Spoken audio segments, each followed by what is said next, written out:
반갑습니다. 고득점 화학 단번에 끝내기 임다은입니다. 이번 시간에는 미트히트 2010학년도 6회 기출문제를 풀어보도록 하겠습니다. 이 6회 기출문제는 이 이전에도 그리고 이 이후에도 물론 꽤 까다로웠었던 2013학년도 9회차 혹은 10회차 이 정도 갔을 때도 좀 까다롭게 출제가 되기도 했었는데 그런 게 아니라고 하더라도 나름 조금 까다롭게 출제가 됐던 해였습니다. 예를 들면 맨 마지막에 출제가 됐었던 실험 문제는 읽어봐도 무슨 말인지 좀 잘 모르겠다 이런 친구도 있을 거예요. 자, 그런 문제를 비롯해서 중간에는 왜 이렇게 문제를 풀어갈 수 있지? 어느 면에서는 데이터를 좀 암기를 하고 있어야 되나? 이런 생각이 또 들 만큼 까다로운 선택지의 문제도 있었습니다. 그래서 추론도 좀 까다로웠었고요. 내용도 좀 더 깊게 출제가 되는 까다로운 부분들도 있었는데 이런 부분들은 최근 시험에서도 많이 반영되고 있는 편이에요. 그래서 여러분들이 올해 의전원 진학이라든지 혹은 약대 진학을 위해서 준비를 한다면 이런 문제들을 잘 풀어나갈 수 있도록 연습을 좀 해두시는 것도 꽤 많은 도움이 될 거라고 믿습니다. 옛날 문제라고 해서 다시 출제가 되지 않는다는 게 아니고요. 과거의 추론형으로 잘 만들어진 문제들은 얼마든지 충분히 활용 가치가 높기 때문에 교수님들께서도 많이 참고해서 보신다는 사실 꼭 잊지 마시고요. 이 회차 저하고 함께 문제 풀면서 본인의 부족했던 부분들은 어떤 게 있었는지 마저 채워가는 시간이 되기를 바랍니다. 자, 지금부터 여러분들과 함께 1번 문제부터 하나씩 문제 풀면서 점검해 나가도록 하겠습니다.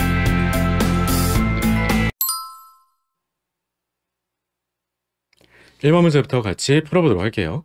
다음은 주기율표 2, 3주기 원소의 일부를 제시한 것이다 라고 되어 있고요. 자, 먼저는 우리한테 바로 산소, 플로린, 그리고 소디움, 마그네슘, 알루미늄. 어쨌든 기본적으로는 비금속들과 금속을 가지고 질문 주고 있었던 셈이었어요. 자, 이런 내용들에 대해서 뭐라고 질문 주고 있는지 가서 보자 라고 하는 건데요. 항상 그렇지만 우리한테는 바닥 상태를 가지고 질문 주고 있었구나 라고 하는 거고요. 1번에서는 원자 반지름을 가지고 질문 주고 있었던 건데 원자 반지름은 어때요? 같은 족에서라고 한다면 아래쪽에 있는 원소일수록 그리고 같은 주기라고 한다면 왼쪽에 있는 원소들일수록 우리가 유액전하가 상대적으로 작고요. 그리고 바로 아래쪽으로 내려가면 내려갈수록 주기수가 커지게 된다라고 하는 것은 즉 껍질수가 는다라고 하게 되는 것은 결과적으로는 인력이 떨어지게 되는 것을 뜻하는 거잖아요. 거리가 멀게 되는 거니까.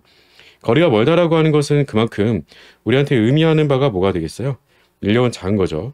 따라서 덕분에 바로 원자 반지름이 그만큼 상대적으로 크겠구나라고 하는 것을 뜻하는 게 되겠죠. 따라서 덕분에 1번에서는 알루미늄이 아니라 우리는 바로 주어진 원소로 보면 소듐이라고 얘기를 해줘야 되겠고 2번에서는 이온 반지름에 대한 거는 정해져 있죠. 우리가 양이온일수록 반지름이 작고요. 음이온일수록 사이즈가 크다라고 했던 부분들 따라서 F-하고 산소 2-하고 비교로 물어왔다라고 하는 건 어떨수록 음이온의 가수가 크면 클수록 유액전하가 작아지게 되거든요. 그래서 이온 반지름을 따져주게 된다면 이온 반지름은 어때요? 주어져 있는 모든 원소들을 가지고 3번과 같이 사실 3번이 답이잖아요. 네온의 전자 배치를 갖게 되는 동일한 전자 배치를 갖게 되는 이온들에 대해서 비교해 봤을 때 그럼 덕분에 우리는 등전자 화학종들이 되기 때문에 3가 양이온보다는 2가 양이온이 2가 양이온보다는 소듐 양이온이 그리고 바로 양이온보다는 음이온이 음이온들 중에서도 2-가 돼주는 산소의 경우에 이온 반지름이 가면 갈수록 더 사이즈가 크다라고 당부를 드렸었죠. 뭐 때문에 그렇더라? 바로 오른쪽으로 가면 갈수록 다음같이 마이너스 전하가 커지면 커질수록 어떤 게 유액 전하가 상대적으로 작기 때문에 그런 거죠. 그건 뭐 때문에 또 그런가 라고 하면 가림상수, 시그마 값으로 보통 나타내는 가림상수가 점점 커지기 때문에 그렇죠. 전자가 더 많아지기 때문에. 자, 따라서 우리가 바로 답은 3번이고 2번도 틀렸다라고 해줘야 되겠죠. 따라서 2번은 반대로 얘기를 해줬으니까 틀린 게 되겠고요. 4번에서도 중요하죠. 알루미늄과 마그네슘에 대한 이온 에너지에 관련된 부분들은 항상 예외적인 부분으로 강조가 되기도 하는데 그 이유도 꽤 중요하다라고 늘 당부드렸어요. 이유가 왜 중요한가 라고 하면 전자를 제거할 때 오비탈의 에너지 준위를 보게 되면 알루미늄은 2p 오비탈에서 전자를 제거하고요. 마그네슘은 2s 오비탈에서 전자를 제거하게 되거든요. 그러면 전자를 제거하게 된 오비탈의 에너지 준위가 더 높다라고 한다는 사실 자체가 어떤 걸 뜻하겠니? 라고 하면 그 말이 곧 바로 전자를 제거하는 데 필요한 에너지 자체가 상대적으로는 적게 들어갈 수밖에 없다는 거예요. 그러니까 이런 부분은 경향성에 대한 예외로서 우리가 강조가 되기도 하겠지만 그런 부분들보다도 더 중요했던 건 결국 전자를 제거하게 되는 오비탈의 에너지 준위를 잘 따져볼 수 있는 게 늘 중요하겠지라고 하는 거예요. 그러니까 동일한 오비탈에서 우리가 전자를 제거한다면 그러면 유액전화가 더 큰 쪽이 에너지 준위가 더 낮기 때문에 덕분에 이온 에너지가 더 높다 이렇게 가는 거겠지만 그렇지 않다라고 하면 다음과 같이 우리가 전자를 제거한 오비탈의 에너지 준위가 다른지 같은지를 항상 먼저 고민해주고 시작해보자라고 하는 거죠. 쉽죠? 자, 따라서 알루미늄이 아니라 마그네슘이 더 크다라고 해줬어야 되겠고요. 5번에서는 유액전화를 가지고 비교를 물어봤는데 유액전화는 아예 예외가 없죠. 소듐보다는 마그네슘이 더 큰 거죠. 그래서 우리가 틀렸다라고 한 거니까 1번의 답은 3번이었고요. 물론 제가 설명하면서도 여러분들에게 거진 3분 정도 내에 거의 설명을 다 드린 건데요. 문제를 푸실 때라고 따지자면 그럴 때는 당연히 1분에서 길게 걸려도 2분 이내에는 1분 30초 이내에는 반드시 답을 도출할 수 있어야 되겠다라고 하는 겁니다. 나머지 틀린 것까지도요. 아시겠죠? 자, 1번의 답은 3번이었고요. 우리는 2번 문제로 넘어가 보도록 할게요. 2번 문제 같이 풀어보도록 할게요. 다음은 3개의 원자로 구성된 이온이다 라고 주어져 있고요. N3-, NO2-, I3-. 네, 모두가 바로 3원자 분자성 이온을 보여주고 있는 거죠. 가장 타당한 루이스 구조를 근거로 세 이온에 대한 설명으로 옳은 것만을 보기에서 임대로 고른 것은 이라고 주어져 있습니다.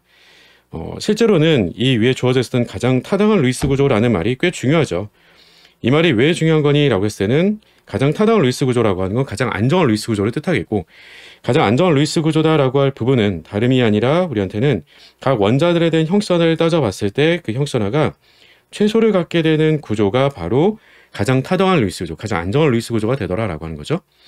따라서 N3-, NO2-, I3-에 대한 구조를 따져줄 때도 형성화 제일 작은 루이스 구조를 바탕으로 문제를 풀어주면 되겠다라고 하는 건데 물론 그렇게 우리가 구조를 그리고 문제를 풀 수도 있겠지만 항상 구조를 그리기보다는 먼저 판단해줘야 되는 건 입체수라고 늘 당부드렸어요. 자, 따라서 다음같이 N3-부터 우리가 입체수를 판단해보자 라고 한다면 어떻게 되겠어요? 입체수는 스테링 넘버는 그러면 질소 원자가 3마리가 있으니까 하나는 중심에 있고 나머지 2개는 좌우 뭐 아니면 위아래 뭐 마찬가지가 되지만 어쨌든 2개가 주변에 있는 거니까 본능표는 2개가 되겠죠. 그리고 나오면 전자를 우리가 사용하는 데 있어서는 질소들은 15조 원소이기 때문에 결합소를 3개로 3중결합 연결을 생각을 해둬야 돼요. 그러면 중심 원자는 원자과 전자수가 5개짜리인데 전자가 6개가 있는 건 아니잖아요. 그러니까 전자 하나를 더 얻어서 마이너스가 되는 걸 가지고 양쪽에 마치 3중결합 그려주듯이 물론 옥텟을 넘어가기 때문에 그렇게 구조 그릴 수는 없겠지만 우리가 중심 원자는 롬표가 없겠구나라고 하는 건 짐작이 가능하겠지라고 하는 거죠. NO2-는 어때요? 양쪽에 우리가 이중결합으로 산소하고 연결을 해주겠죠? 중심 원자에는 바로 전김소 떨어지는 질소가 갈 거니까. 자, 그럼 양쪽에 이중결합 연결해주고 나면 그리고 나면 질소는 원자과 전자 5개 중에서 4개를 쓴 거예요. 그럼 하나 남잖아요. 하나 남는 것만 있는 게 아니라 NO2-가 된 거니까 전자 하나 더 먹어서 롬표가 한 쌍 있겠구나라고 하는 것도 짐작이 되는 거죠. 따라서 우리가 바로 NO2-의 입체수다라고 하게 되면 2+1이 되겠죠. 자, I3-라고 하는 흔히 우리가 요드라고 얘기하는 게 바로 이 I3-를 뜻하는 거잖아요. 이 트리아이오다이드 같은 경우는 어때요? 그러면 아이오딘을 중심으로 양쪽에는 어차피 아이오딘 2마리가 있으니까 무조건 본능표는 다 2개예요. 자, 그리고 나면 남은 전자는 우리 몇 개 있을 거야? 그러면 원자과 전자 7개짜리 중에서 우리가 전자를 2개만 쓴 거니까 5개 남은 거잖아요. 근데 전자 하나 더 얻은 거니까 하나 더 늘었으니까 그러면 덕분에 우리는 6개. 그럼 2개씩, 2개씩, 2개씩. 그럼 바로 롬표가 3쌍이겠죠. 따라서 우리는 바로 선형구조 이렇게 연결되는 거죠. 자, 이렇게 놓고 그 다음에 가서 문제를 풀어보자라고 하는 거예요. 자, 기하반선은 중심 원자의 비공유 전자쌍의 수를 가지고 비교로 물어본 건데 비공유 전자쌍의 수라고 했던 것은 뭐가 되겠어요? N3-는 없는 거죠.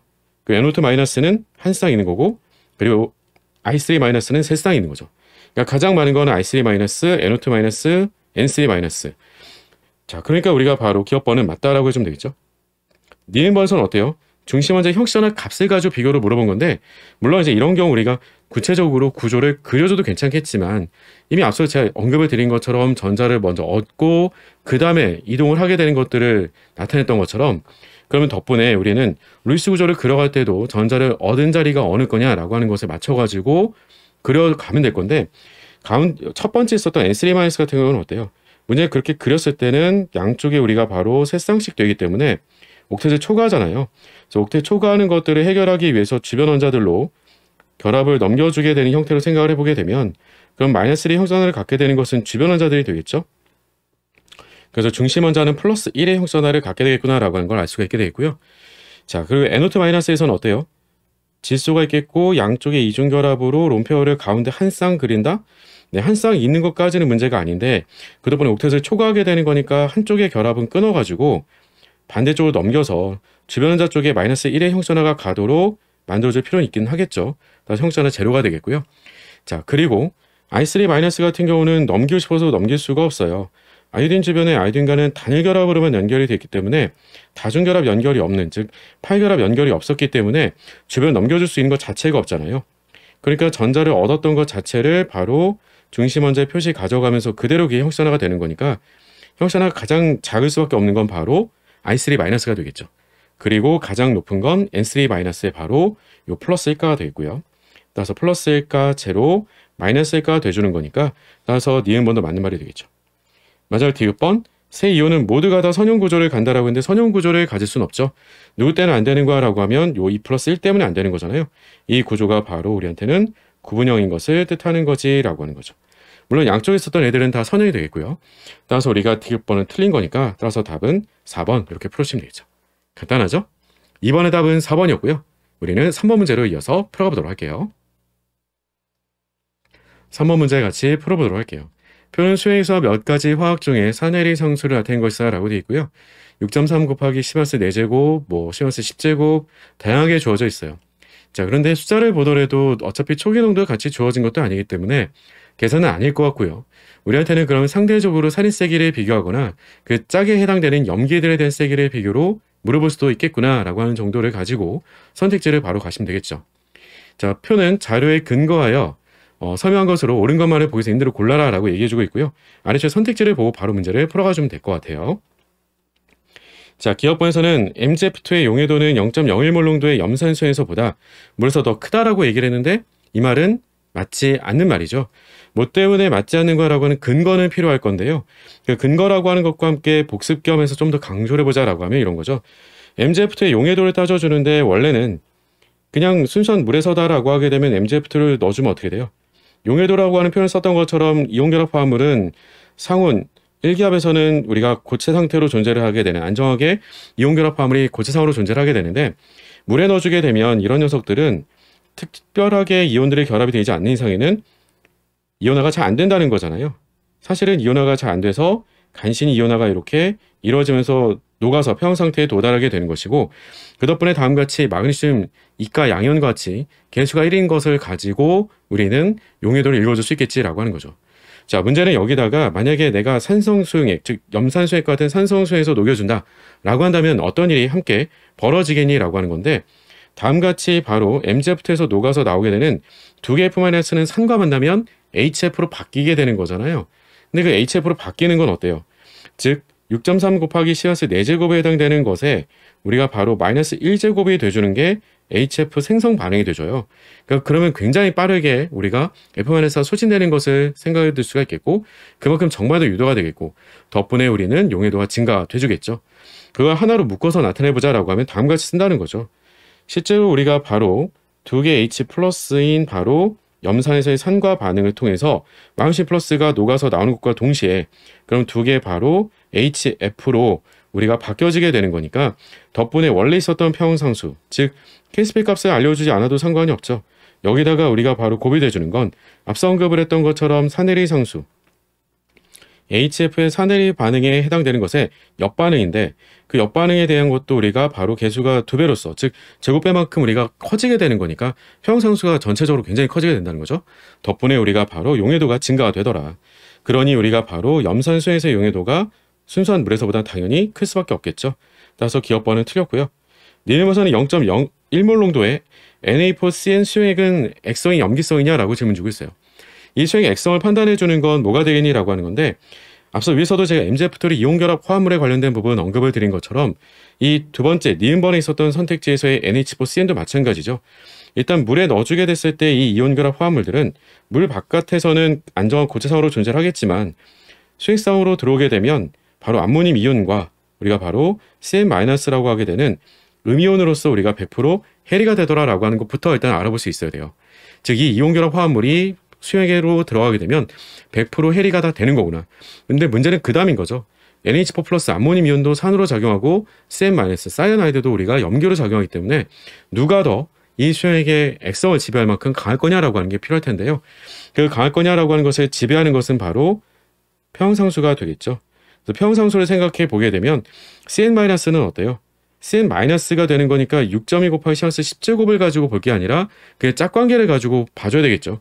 짝관계를 가지고 봐주는 거니까 짝관계, 즉 CN-의 염계리 상수다라고 하게 되면 그러면 우리는 6.2분의 1 곱하기 10의 마이너스 4제곱이 되겠고요. 그리고 암모늄 이온에 해당되는 거 위에 바로 있는 거잖아요. 그냥 5.6 곱하기 10의 마이너스 10제곱이에요. 게임 자체가 안 되는 거죠. 월등히 크다라고 하는 건 바로 CN-가 월등히 더 크기 때문에 수행의 성 뭐가 되겠다? 그쵸, 염기성이 되는 거죠. 강한 자가 우리가 지배를 한다라고 했던 거니까 니은번이 맞다라고 풀어주면 되겠고, 디귿번에서는 0.1몰 농도의 CH3CONA 수용액과 0.1몰 농도의 NaCN 수용액에서의 바로 pH 비교, 이 부분도 마찬가지가 되겠죠. 우리한테는 결국 물에 넣어주게 되면 일족금속 양이온과는 일단 100% 헬이에요. 그러면 CH3CO-로 즉 아세트산 이온으로 쪼개지게 되는 거고요. 마찬가지로 소듐 양이온과는 100% 헬이에요. 그럼 CN-가 우리가 사이아나이드가 그러면 100% 헬이가 돼서 나오게 되는데 둘 다 초기 농도는 어차피 같아요.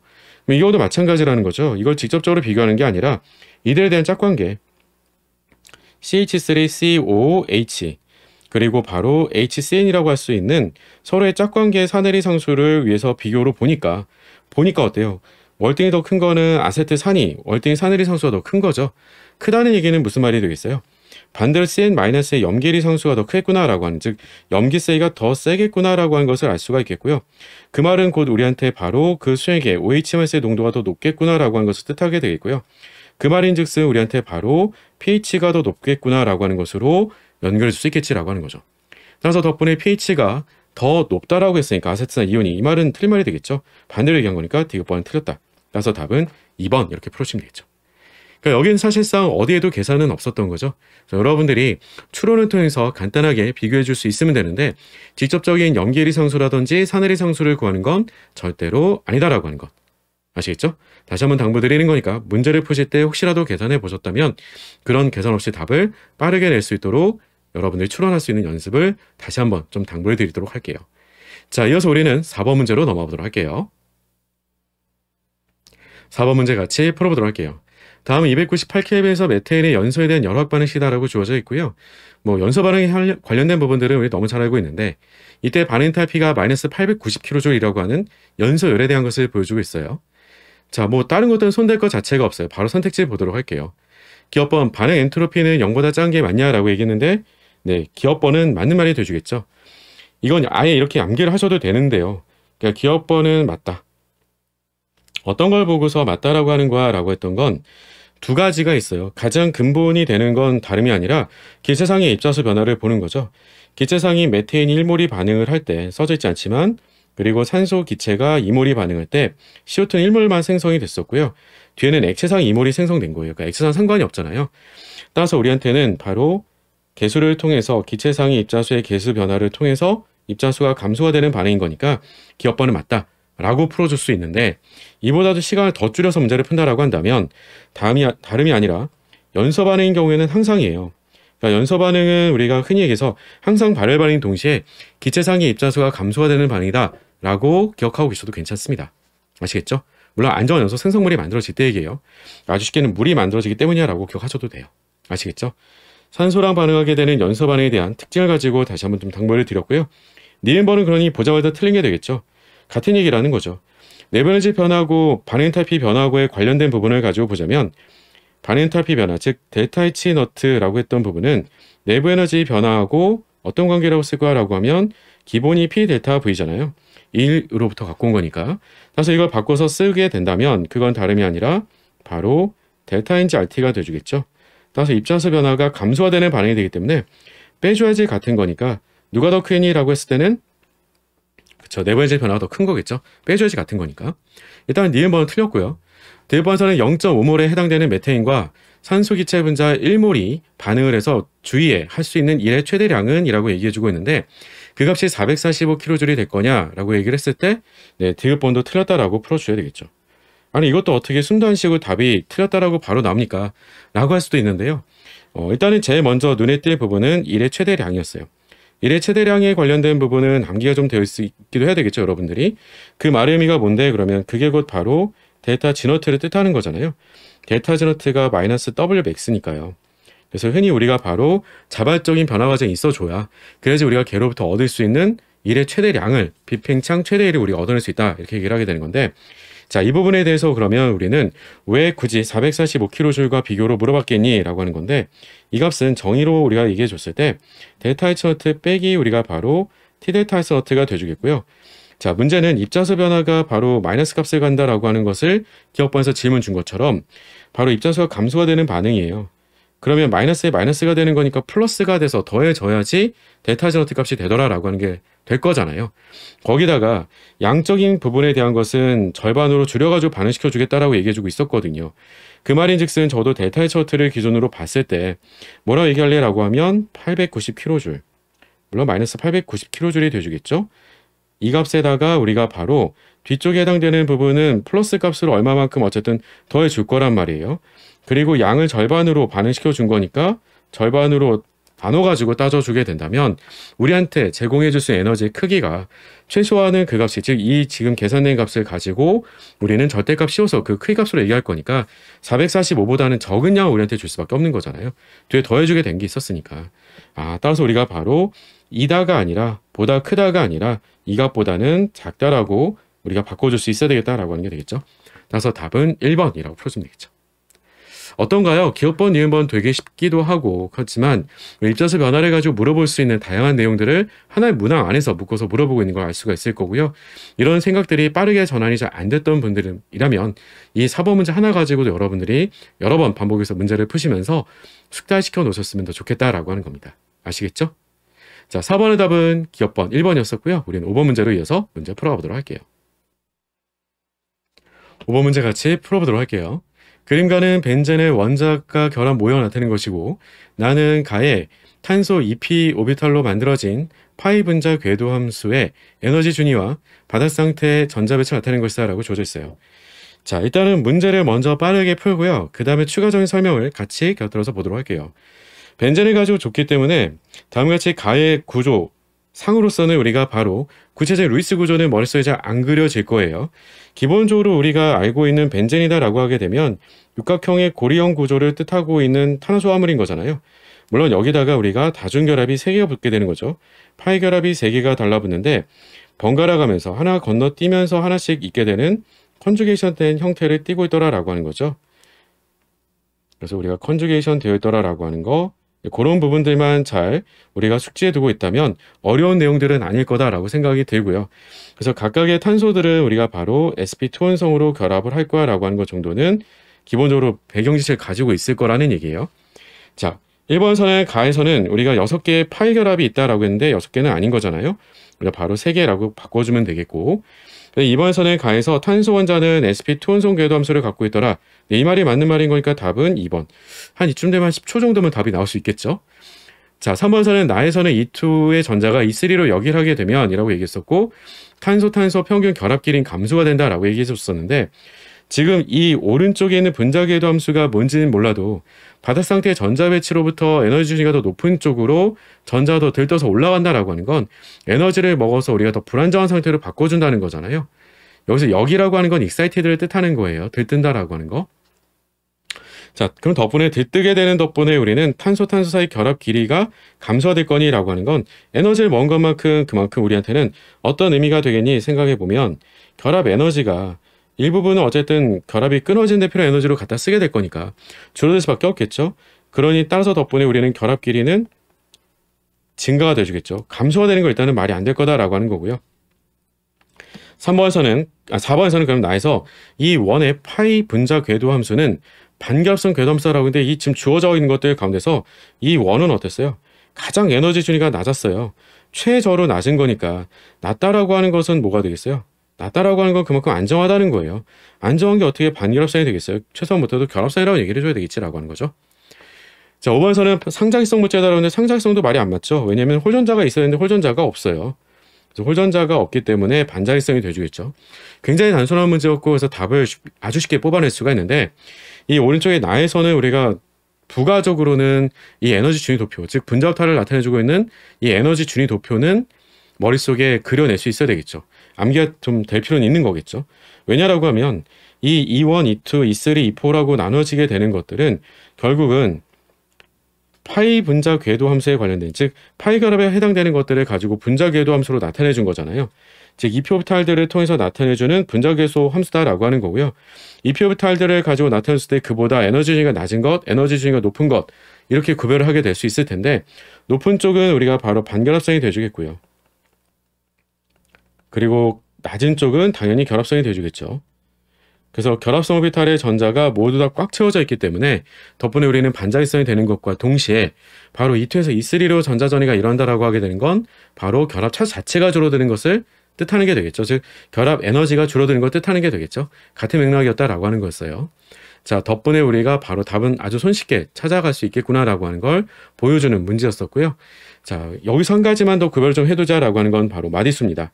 마디수를 가지고 보자라고 하게 되면 이 원은 에너지 오비탈들끼리 우리가 바로 분자합탈을 만들게 됐을 때 파도함수 위상이 서로 완전히 다 동일한 상태로 겹쳐지게 되는, 그래서 우리가 마디수가 없는 거예요. E2가 되면 마디수 하나 증가, E3가 되면 마디수가 2개, 그리고 E4가 되면 마디수가 3개로 계속 위로 올라가면서 하나씩 마디수가 증가한다라고 하는 걸 같이 상기시켜서 좀 기억을 당부드립니다. 그럼 우리가 문제를 훨씬 더 쉽게 풀 수가 있겠죠. 왜냐면 E2는 마디수가 하나가 있다 보니까 뭔가 잘못 생각하셔가지고 결합성이 아니라 반결합성 아닐까요? 라고 하실 텐데 그렇게는 안 된다는 거예요. 오해만 없으면 되겠다라고 하는 겁니다. 아시겠죠? 자, 따라서 5번의 답은 2번이었었고요. 우리는 이런 분자궤도 함수들이 다원자 분자까지 또 나올까 싶겠지만 요 정도 선까지, 그러니까 우리가 너무 깊게 들어가지는 못하더라도 기본 원리만 알고 있으면 답을 낼 수 있는 정도는 얼마든지 물어볼 수 있는 거니까 그런 선에서만 5번은 다시 한번 복습을 좀 당부를 드리도록 하고요. 우리는 6번 문제로 6문제 더 풀어가 보도록 할게요. 6번 문제 같이 풀어보도록 할게요. 표는 세 가지 물질 APC의 정상 녹는 점과 정상 끓는 점을 나타낸 것이다.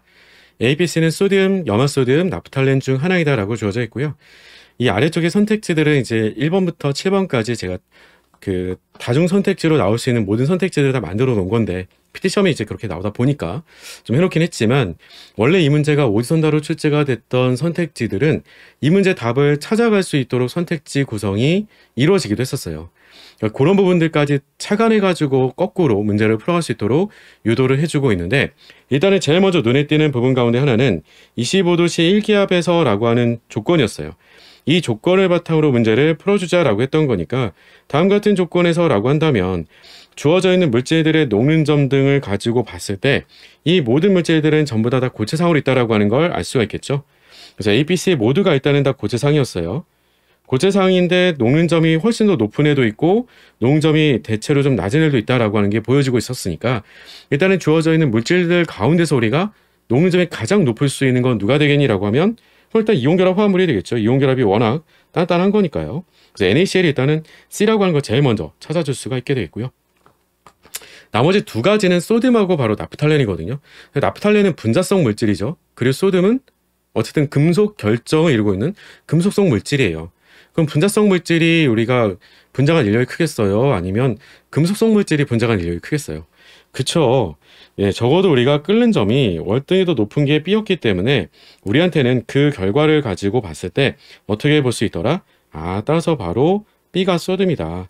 그리고 A가 덕분에 우리는 나프탈렌인 거구나 라고 가져가실 수 있겠지라고 하는 거죠. 그래서 분자성 물질을 다음같이 구별해서 찾아줄 수 있겠다라고 하는 겁니다. 오케이? 자, 처음에 있었던 게 녹는 점 정보로부터 우리가 NaCl 찾아준 걸 가지고 이제는 문제를 같이 읽고 풀어보도록 할게요. 기업번선에 A는 분자성 고체가 맞느냐, 즉 나프탈렌이 맞느냐라고 했던 거니까 네, 기업번을 맞다라고 읽어주시면 되고, 니은번에 B는 이온결합성 고체가 맞니라고 했는데 이미 우리는 찾아준 거였죠. 바로 C가 이온결합성 고체였던 거지 니은이 되지는 않잖아요. D번선은 전기전도도를 비교했을 때 C가 가장 크다라고 했는데 그렇진 못하겠죠. B가 가장 크다라고 얘기를 해줘야 되는 거예요. 적어도 우리가 소듐 금속이 훨씬 더 전기전도성이 높은 거지 이온결합 화합물은 높일 수는 없어요. 움직이지 못하기 때문에 굉장히 많이 떨어진다라고 하는 거죠. 왜 이런 얘기 강조하는 거야 라고 하면 어차피 전부 다 지금 고체인 상태를 가지고 질문 주고 있기 때문에 고체인 상태로서 우리가 전기전도성을 가질 수 있으려고 하면 자유전자 움직이게 되는 금속 결정 외에는 없다라고 보시는 게 맞아요. 그래서 우리가 바로 D번을 틀렸다라고 문제를 풀어주면 되겠죠. 따라서 답은 1번 기업번이다 라고 문제를 푸시면 되네요. 쉽죠? 자, 우리는 이어서 7번 문제로 넘어가 보도록 할게요. 7번 문제 같이 풀어보도록 할게요. 그림은 300캡에서 비전해질 화합물 1g이 자, 첫 줄의 시작부터 대략 예상이 가능하죠. 비전해지라고 하는 이런 표현이 나오는 문제의 챕터 혹은 우리가 파트라고 한다면 그건 용액의 첨가성 외에는 없어요. 진짜로 그거밖에 없어요. 자, 수액 100ml가 유리관 안에 거기다 1g이 나왔으니까 이거 뻔한 거죠. 몰 질량 물어보겠다는 얘기입니다. 자, 유리관 안에서 반투막을 경계로 물과평을 이루고 있는 상태를 나타낸 것이다. 이때 피스톤이 용액에 간 압력으로 측정한 삼투압은 0.041 기압이다. 자, 일정한 대기압에서 이해된 설명으로 옳은 것만을 보기서 인도를 고른 것은 이라고 되어 있었고요. 아래도 나왔지만 용액은 이성유이다라고 보고 온도 변화에 따른 액체 및 용기의 팽창과 화합물의 용해도 변화는 무시를 하겠다라고 제안을 해주고 있고요. 일단 다음과 같이 지금 보게 되면 반투막으로 이 유리관과 바로 물 바깥쪽에 있는 것과 서로 구별되고 있는 것을 보여주고 있는데 수면의 높이가 서로 똑같아요. 말 그대로 우리가 대기압이 곧 우리가 바로 피스톤을 누르고 있는 압력과 같은 삼투 평형 상태에 도달해 있는 것을 보여주고 있고요. 자, 그때 측정된 바로 이 삼투압이 0.04 기압이다라고 제시를 해준 거니까 이에 해당되는 걸 가지고 식으로 써주고 문제를 풀어가주면 되겠지라고 하는 겁니다. 위에서는 온도가 바로 300켈빈이고 비전해질이라고 했으니까 반토 분자는 1이었어요. 자, 이에 해당되는 것들을 가지고 질문이라고 한다면 화물의 몰 질량을 먼저 계산으로 물어보고 있었던 건데 이런 부분들은 쉽죠. 왜냐면 삼투압이 0.041 기압이라고 얘기를 해주고 있었고요. 그 삼투압은 그러면 양쪽의 몰농도 차에다가 곱하기 0.082 곱하기 우리가 바로 300켈빈. 그럼 여기서 계산해주게 되면 간단하게 우리가 바로 몰 농도라고 했던 부분에 해당되는 값은 얼마가 되니라고 한 몰농도 차는 바로 600분의 1이 되줘요. 그렇죠? 자, 600분의 1 몰농도만큼의 차이가 난다라고 하게 되는 건데 이 600분의 1 몰농도라고 했던 것은 어떻게든 쓸 수 있을 거니? 라고 하는 거냐면 100ml의 용액을 가지고 얘기해주고 있었던 거거든요. 그러니까 우리한테는 바로 0.1L에 녹아있는 그쵸? 용질의 몰수가 필요할 텐데 용질의 몰수를 구할 수 있도록 또한 제시해주고 있었던 질량이 10g이었어요. 자, 그러면 이 10g에 해당되는 걸 누구로 나눠주면 몰 질량으로 나눠주면 그러면 간단하게 우리가 식을 완성해 볼 수가 있겠지라고 하는 거고요. 양쪽에다가 몰 질량 고분해주고요. 양쪽에다가 600배를 고분해주게 된다면 간단하게 계산이 가능해지게 되겠죠. 따라서 우리가 바로 위아래 계산을 해주게 된다면 그러면 그 값은 다름이 아니라 기압번은 맞다라고 읽어줄 수가 있게 되겠고 니은번서는 온도를 높여준다면 이라고 얘기해주고 있어요. 자, 온도가 300켈빈이 아니라 그 값을 330켈빈이 되도록 온도를 높여준다면 이라고 한다면 당연히 우리가 삼투압은 증가가 되줄 수밖에 없겠죠. 왜냐면 몰농도 차이는 우리가 바로 온도에 따라서 바뀌지 않는다. 이런 것들을 제시해 주고 있었거든요. 용해도 변화는 무시한다라고 주어져 있었던 거니까. 자, 따라서 덕분에 바로 우리는 삼투압은 증가가 되겠구나라고 하는 것을 미뤄 짐작해 볼 수가 있게 되겠고 만약 대입번서는 피스톤이 간 압력이 감소를 하게 되면 이라고 얘기를 했어요. 자, 그건 색깔을 바꿔놓도록 해볼게요. 지금 현재가 우리가 수면의 높이가 똑같은 상태예요. 그 똑같은 상태인데 그 피스톤이 가하게 되는 압력을 우리가 바로 줄여주면 이라고 한 거예요. 근데 그 압력이 줄어든다면 그러면 즉 삼투압이 줄어든다면 이 말과 같은 말이 되겠죠. 그러니 그 말은 동시에 바로 우리가 농도 차가 줄어드는 거라고 얘기하지 않으면 답이 될 수 있는 게 없는 거겠죠. 온도는 일정하다고 얘기했던 거니까요. 따라서 농도는 감소가 된다라고 얘기를 했으므로 D번도 맞는 말이 되겠죠. 따라서 바로 우리는 답은 기업번, 니은번, D번이 모두 다 맞는 거니까요. 따라서 덕분에 답은 7번이라고 골라주시면 되겠죠. 쉬웠죠? 자, 7번의 답은 7번이었었고요. 우리는 이어서 8번 문제 넘어가 보도록 할게요. 8번 문제 같이 풀어보도록 할게요. 그림은 기체 A와 B가 각각 0.4기압과 0.6기압으로 실린더에 되어있는 반응 전의 상태를 나타내는 것이다 라고 그냥 그림을 설명해 주고 있는 거고요. 고정장치를 풀고 273켈빈 1기압이 유지된 상태에서 한계 반응물이 완전히 소모될 때까지 다음 화학 반응식과 같이 A하고 B가 반응하였다라고 얘기해 주고 있어요. 일단 어차피 우리가 고정장치를 풀어가지고 반응시켜 준다라고 하게 된다는 건 이 바로 피스톤이 움직일 수 있다라고 하는 것을 뜻하는 게 되잖아요. 이게 피스톤이 움직일 수 있는 이동 가능한 피스톤이 있는 상황이다라고 했을 때는 그때 우리가 바로 양적 관계를 풀어줄 때는 몰수로 푼다라고 하는 거고요. 그러면 초기에 있었던 상태의 바로 부피라고 하는 게 따로는 없었는데 그때를 V0라고 한번 얘기해 보도록 할게요. 그럼 우리는 각각의 기체들의 몰수를 0.4기압의 V리터로 혹은 우리가 0.6기압의 V5리터로 들어있다라고 얘기해주면 되겠죠. 그 몰수들을 가지고 우리가 각각이 한계 반응물만큼 반응하도록 반응이 진행될 거다라고 유추해 주시면 되겠죠. 자, 양적 관계를 간단하게 쓰면서 한번 문제를 풀어가 보도록 할게요. 이에 대한 설명으로 옳은 것만을 보기서 인대로 고른 것은 이라고 되어 있었고, 아래쪽에는 몰 질량에 해당되는 정보도 주고 있었고, RT값에 해당되는 정보도 같이 함께 제공을 해주고 있어요. 자, 제일 먼저는 일단 양적 관계를 정리를 써보자라고 하는 건데, A는 0.4기압의 V0리터에 같이 들어있는 거잖아요. 따라서 덕분에 우리가 바로 0.4 V0 몰수가, 그리고 0.6 V0 몰수가, 자, 그리고 생성물은 당연히 없었던 거겠죠. 반응이 진행되면 우리는 개수로 나눠준 값이 작은 쪽이 한계 반응물이에요. 즉 작은 쪽은 A가 되겠죠. 따라서 우리는 덕분에 바로 얼마만큼이 0.4 V0만큼이 다 반응을 해줄 때 그에 해당되는 B는 절반만 반응하게 되겠죠. 따라서 우리가 절반이 반응한 거니까 0.3 V0가 돼주겠고요. 그 다음에 바로 두 개 C라고 했던 건 뭐가 되겠어요? 그럼 개수비를 통해서 우리는 4개가 줄어들 때마다 0.3 V0가 아니죠. 4개가 줄어들 때 우리는 그러면 B가 2개 줄어들었으니까요. 0.4 V0가 남았고요. 그러면 C는 2개만큼이 또 생겨나는 거니까요.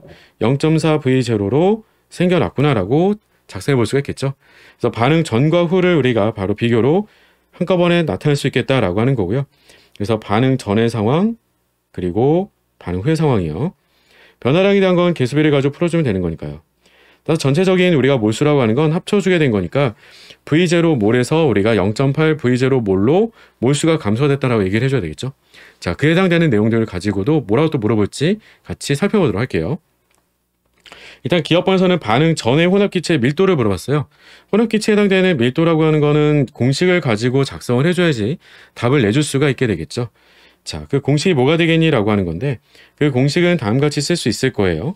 우리가 A에 해당되는 것은 압력이 0.4기압이었으니까 압력 곱하기 바로 몰 질량. 몰 질량 위에서 60이라고 줬네요. 그리고 RT값으로 나눠주면 되겠죠. RT값은 22.4라고 주어진 게 있었으니까 괜히 준 게 아니었구나라고 하는 걸 금방 알 수가 있겠고요. 그래서 22.4분의 그러면 얼마가 될까요? 0.6기압 곱하기 바로 몰 질량이 30 이렇게 주어져 있었죠. 그러니까 이걸 두 개를 더한다라고 하더라도 분자가 뭐 44.8이 나오거나 이러진 않을 것 같아요. 44.8이 나와야지 2g/L가 되는 거잖아요.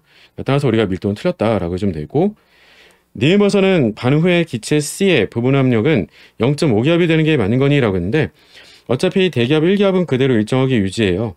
그 말이 곧 기체 용기 안에 있었던 토탈의 압력은 1기압이에요. 근데 그 토탈의 압력이다라고 하는 것은 뭐가 되겠니? 라고 하는 건데 그건 다름이 아니라 주어져 있었던 A기체라고 했던 건 반응 후가 되는 거니까 다 반응하고 없겠죠. 따라서 어쨌든 우리가 바로 부분 압력 따져주는 데 있어서는 남아있게 되는 B기체의 분압과 바로 C기체의 분압을 통해서 판단해주면 되겠구나 라고 하는 거죠. 근데 어차피 둘에 해당되는 몰수가 서로 동일한 양으로 들어있다라고 했던 거니까 B하고 C에 대한 바로 몰수가 서로 동일하다라고 하게 된다는 것은 바로 압력에 대한 것도 동일하다가 되겠고요. 딱 반반씩 들어있게 된 거구나 라고 하는 거니까 그 압력은 0.5기압이 맞는 말이 돼주겠죠. 오케이? 자, 뒤에 번서는 반응 후에 혼합기체의 부피는 전보다도 작아진 거 맞니? 라고 질문 주고 있어요. 부피라고 했던 것은 반응 전보다 반응 후가 되면서는 토탈의 몰수가 줄었으니까요. 결국 지금 상황은 우리가 몰수가 부피에 비례가 된다라고 하는 것만 따져주면 그만인 거잖아요. 몰수 온도는 일정하게 온도하고 압력이 일정하게 유지가 된다라고 했던 거니까요. 자, 따라서 덕분에 우리는 반응 전보다 작다라고 얘기를 했던 거니까 뒤에 번은 맞는 말이 되주겠죠. 따라서 답은 우리가 니은번, 뒷번, 답은 6번 이렇게 풀어주시면 되겠죠. 어때요? 쉽죠? 자, 8번 문제의 답은 6번이었고요. 우리는 9번 문제로 이어서 문제 살펴보도록 할게요. 9번 문제 같이 풀어보도록 할게요. 그림은 두 개 X기체가 Y기체로 바뀌는 반응에서 전체 압력을 시간에 따라 나타낸 것이다 라고 주어져 있고요. 초기의 기체 X는 330켈빈에서 6기압으로 존재한다. B 시점에서 온도를 300켈빈으로 낮췄다 라고 보여주고 있습니다. 일단은 어차피 반응식 개수가 다 주어져 있었고요. 양적 관계는 그 개수로 풀어주면 되는데 이런 문제들은 결국 평형 이동에 관련된 것들을 묻고 있는 그래프 해석에 관련된 자료 해석형 문제가 돼주겠죠. 자, 이때 주의점이 한 가지가 있는데요. 문제선 제시로 따로 얘기하지 않았던 부피에 대한 부분들입니다. 일단은 처음에는 330켈빈에서 전체 압력이 6기압에서 4기압으로 점차 줄어서 평상태에 도달한다라고 제시를 해주고 있는데요. 이런 상황이다라고 하는 건 바로 부피가 330켈빈에서 AP라고 하는 화학 평형 상태에 도달하는 그 시간 시점까지는 일단 부피가 일정하게 유지가 되고 있는 거예요. 그래서 양적인 관계가 바로 계수의 바로 몰수 관계들을 가지고 문제를 풀어주게 되는 상황이 되겠고요. 자, 그럼 덕분에 우리한테는 처음에 6기압으로 들어있었던 X만 있는 상황으로부터 바로 AP라고 하는 평형 상태에 도달하게 됐을 때 어떤 일이 벌어진 거니? 라고 하는 건데요. 전체에 대한 바로 변화량을 가지고 좀 바라볼 필요가 있겠죠. 전체 변화량은 우리는 바로 6기압에서 4기압으로 2기압만큼이 줄어들었어요. 일일이 양적 관계를 세 줄로 써주면서 문제를 푸는 것도 생각해 둘 수도 있겠지만 기본적으로 우리는 반응식을 통해서 생각을 해보게 되면 정반응이 진행되는, 어차피 X밖에 없었으니까 정반응 갈 거예요. 정반응 진행되어주면 X가 2개씩 줄 때마다 Y는 하나씩만 늘어나요. 그 말은 정반응 한 번 갈 때마다 우리는 1모씩 줄어든다라고 볼 수가 있는 거예요. 그러니까 하나씩 줄어드는 반응인 거죠. 근데 하나씩 줄어든 게 아니라 2개씩 줄어든 셈이라고요. 2기압이 줄어들었으니까. 그러니까 기본적으로 온도가 330켈빈이고 부피가 얼마인지는 모르겠지만 일단은 뭐 V0로 일정하게 유지가 되고 있는 그 상태로부터 우리는 앞에다 손으로 들어볼까요? V0. 자, 그러면 그 상태로부터는 우리는 덕분에 그러면 2기압이 줄어들었으니까 2기압에 바로 X라고 한다면 2배가 줄어들게 되겠지라고 하는 거죠. 따라서 X는 우리가 바로 얼마가 되겠고 Y는 얼마가 되겠니? 라고 했을 때는 X는 그러면 6기압에서 4기압이 줄어들어서 2기압이 남게 되겠고요. 그리고 Y는 X가 줄어든 양의 절반만큼만 늘어나게 되겠죠. 따라서 2기압이 늘어나서 우리는 합이 4기압의 평형상태에 도달을 한 것인데 문제는 그러면 이렇게 평형상태에 도달했으니 평형상수를 당연히 물어볼 수가 있게 되겠고 평형상수를 계산해자 라고 했을 때는 뭐가 되겠어요? 기체상이고 압력으로 정보를 줬으니까 KP로 쓸 수가 있는데 이 값을 쓰는 데 있어서는 반응물분의 생성물을 썼을 때 반응물은 X가 2기압인데 개수가 2니까 제곱분에 생성물은 우리가 2기압으로 써주게 되는 것으로 위아래 2 하나씩 지워줬으니까 2분의 1, 0.5라고 해주면 되겠죠. 그래서 평형상수 값은 0.5가 나와주게 되겠고 두 번째가 중요했어요. 바로 이 그래프의 모형인데요. 모양을 가지고 보면 온도를 낮춰줬는데 굉장히 스무스하게 줄어들어요. 바로 온도가 바뀌었으니까 평형상수가 달라져서 전체 압력이 감소가 되는 방향으로 일정 부분 변했어. 이렇게 얘기해주고 있는 거죠. 제가 이게 왜 중요하다라고 얘기를 하는 거냐면 압력을 가지고 줬어요. 압력은 변수가 온도, 몰수, 부피 세 가지가 다 들어가요. 그런데 일단은 우리가 B라고 하는 그 시점에서는 온도를 낮춰줬다라고 해서 몰수가 바로 바뀌는 건 아니잖아요. 온도를 낮춰주게 되면 평형상수가 달라져서 평형 이동이 일어날 수 있어요. 그러면 동시에 같이 바뀌는 거지 몰수가 바뀌는 거죠. 정반응 가든 역반응 가든 하면서. 자, 그런데 이때 주목할 만한 부분은 뭐냐면 온도를 낮춰줬는데 압력이 수직으로 내려가지 않았다는 데 있어요. 압력이 스무스하게 내려왔다고요. 압력이 스무스하게 내려왔다는 거는 부피가 감소된 그 비율만큼 부피가 감소가 된 그 비율만큼 누가 달라진 거야 라고 얘기를 했을 때는 부피가 달라진 거예요. 따라서 부피가 우리가 바로 11분의 10배만큼 부피도 같이 줄여줬다라고 하는 것을 문제에서부터 여러분들이 실은 파악하고 있을 수 있어야 돼요. 그래야지 문제를 제대로 푸는 거예요. 그래야지 우리가 바로 4기압에서 몰수 변화만큼만 0.5기압이 줄었어 이렇게 보는 거죠. 근데 이미 0.5기압이 또 준다는 건 무슨 말이 되기도 하겠어요? 정반은 같다는 얘기죠.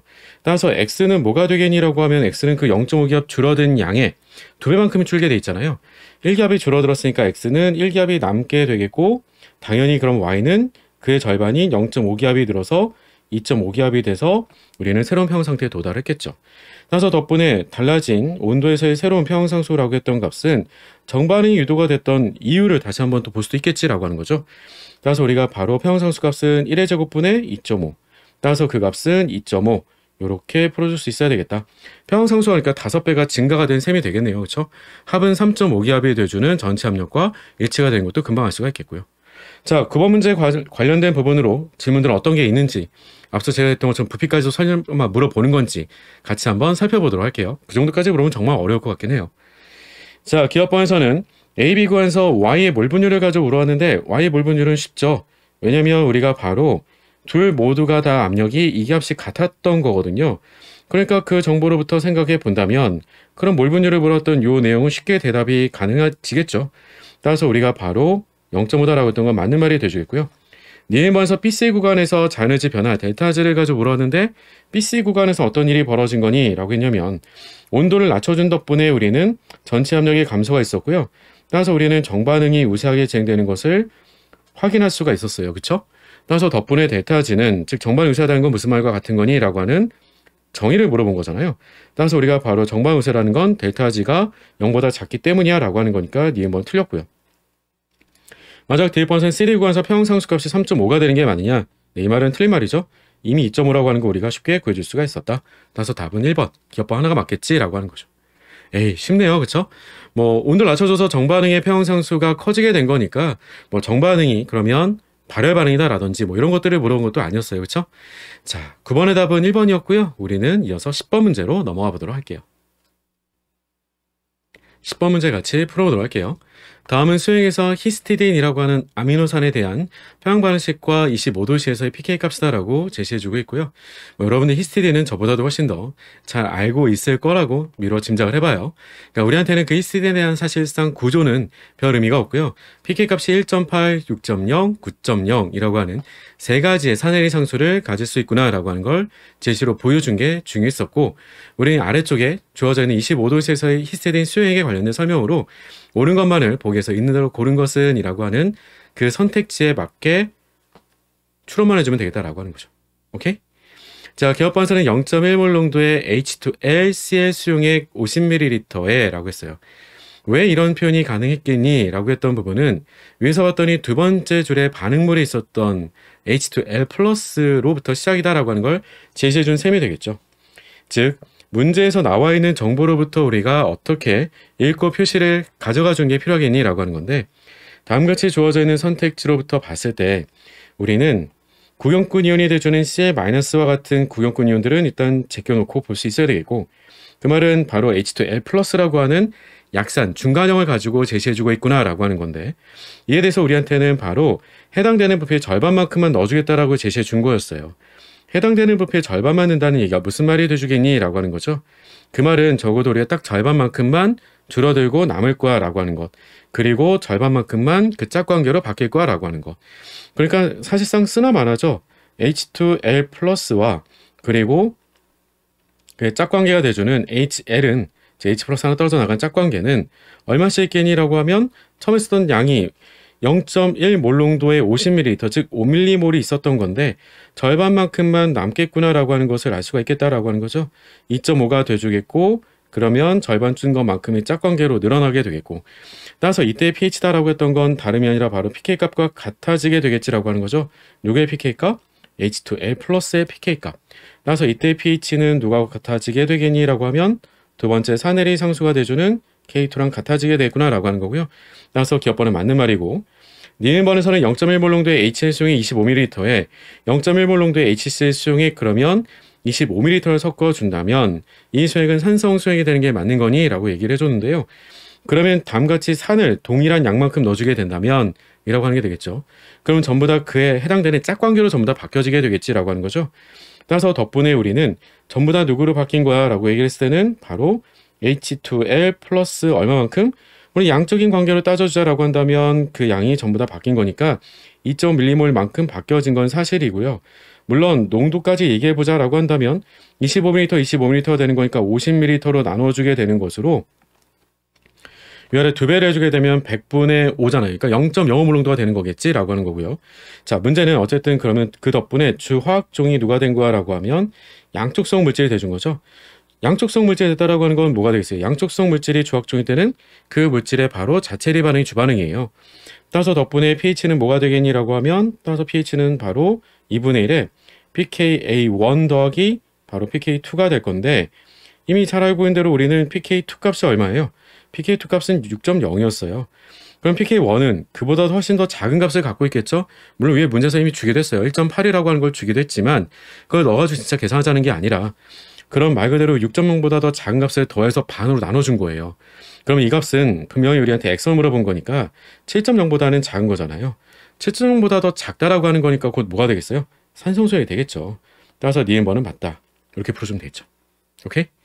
자, 마지막 디귿번 H2L 플러스하고 L 마이너스가 만나서 그 중간형으로 우리가 마치 집중 반응이 돼서 가운데로 모여지게 되는 결과물인 두 개 HL이 만들어지는 반응의 평형상수 값을 P스케일로 나타내 준다면 이라고 얘기해 주고 있어요.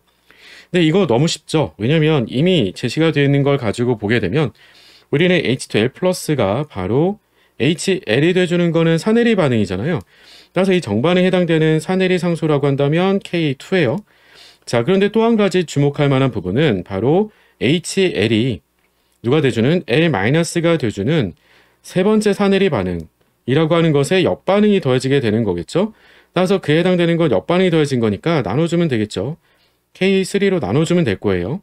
근데 이걸 가지고 우리한테는 지문이 바로 P스케일로 물어본 거였으니까 여기다 마이너스 로그 스케일 가지고 계산만 해주면 그만이 되겠지라고 하는 거죠.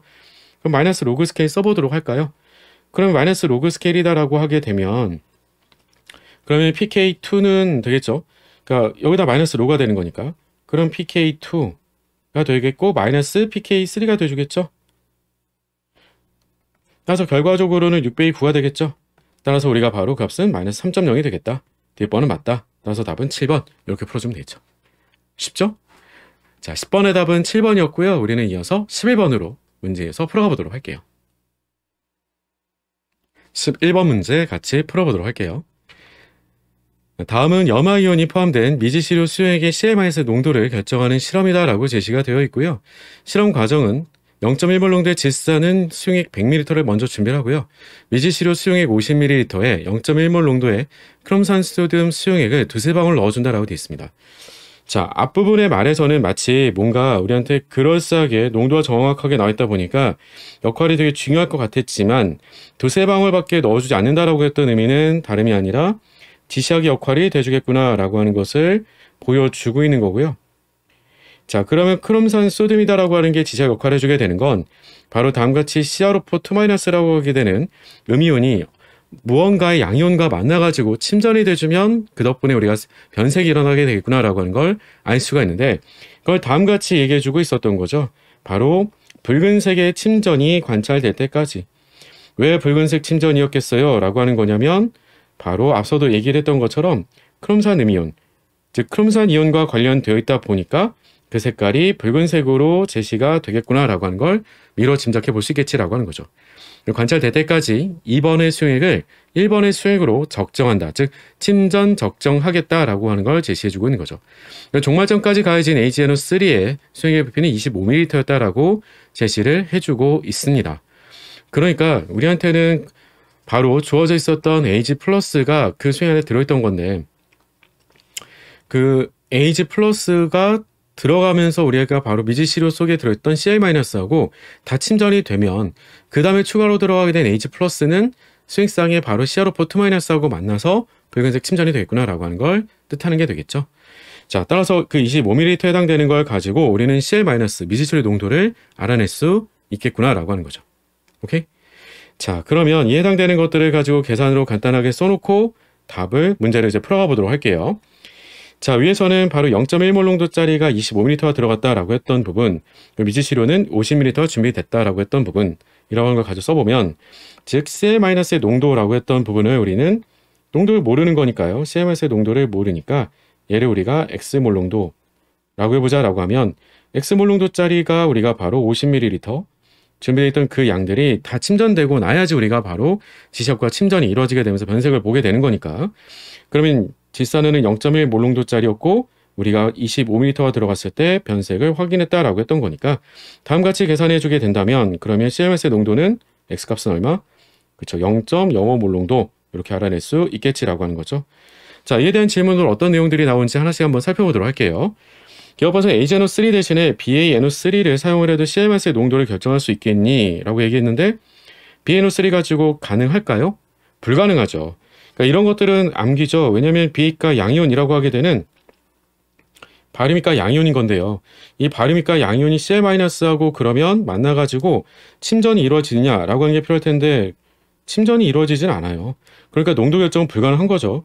침전이 이루어져야 다 반응해서 우리가 해당되는 농도를 알아낼 수 있겠다라고 하는 건데 불가능하겠고 니은버스는 그 붉은색 침전은 앞서도 얘기했지만 반응 다 하고 나서에 바로 크롬산 이온과 만나서 만들어지는 붉은색 침전 니은번은 맞는 말이 되겠고, CMRS의 농도는 5 곱하기 CMRS 2제곱이라고 했던 건 이미 계산으로도 확인했던 거니까 니은번, 디귿번이 맞더라. 따라서 답은 우리가 6번이라고 간단하게 풀어줄 수 있겠지라고 하는 거죠. 어때요? 쉽죠?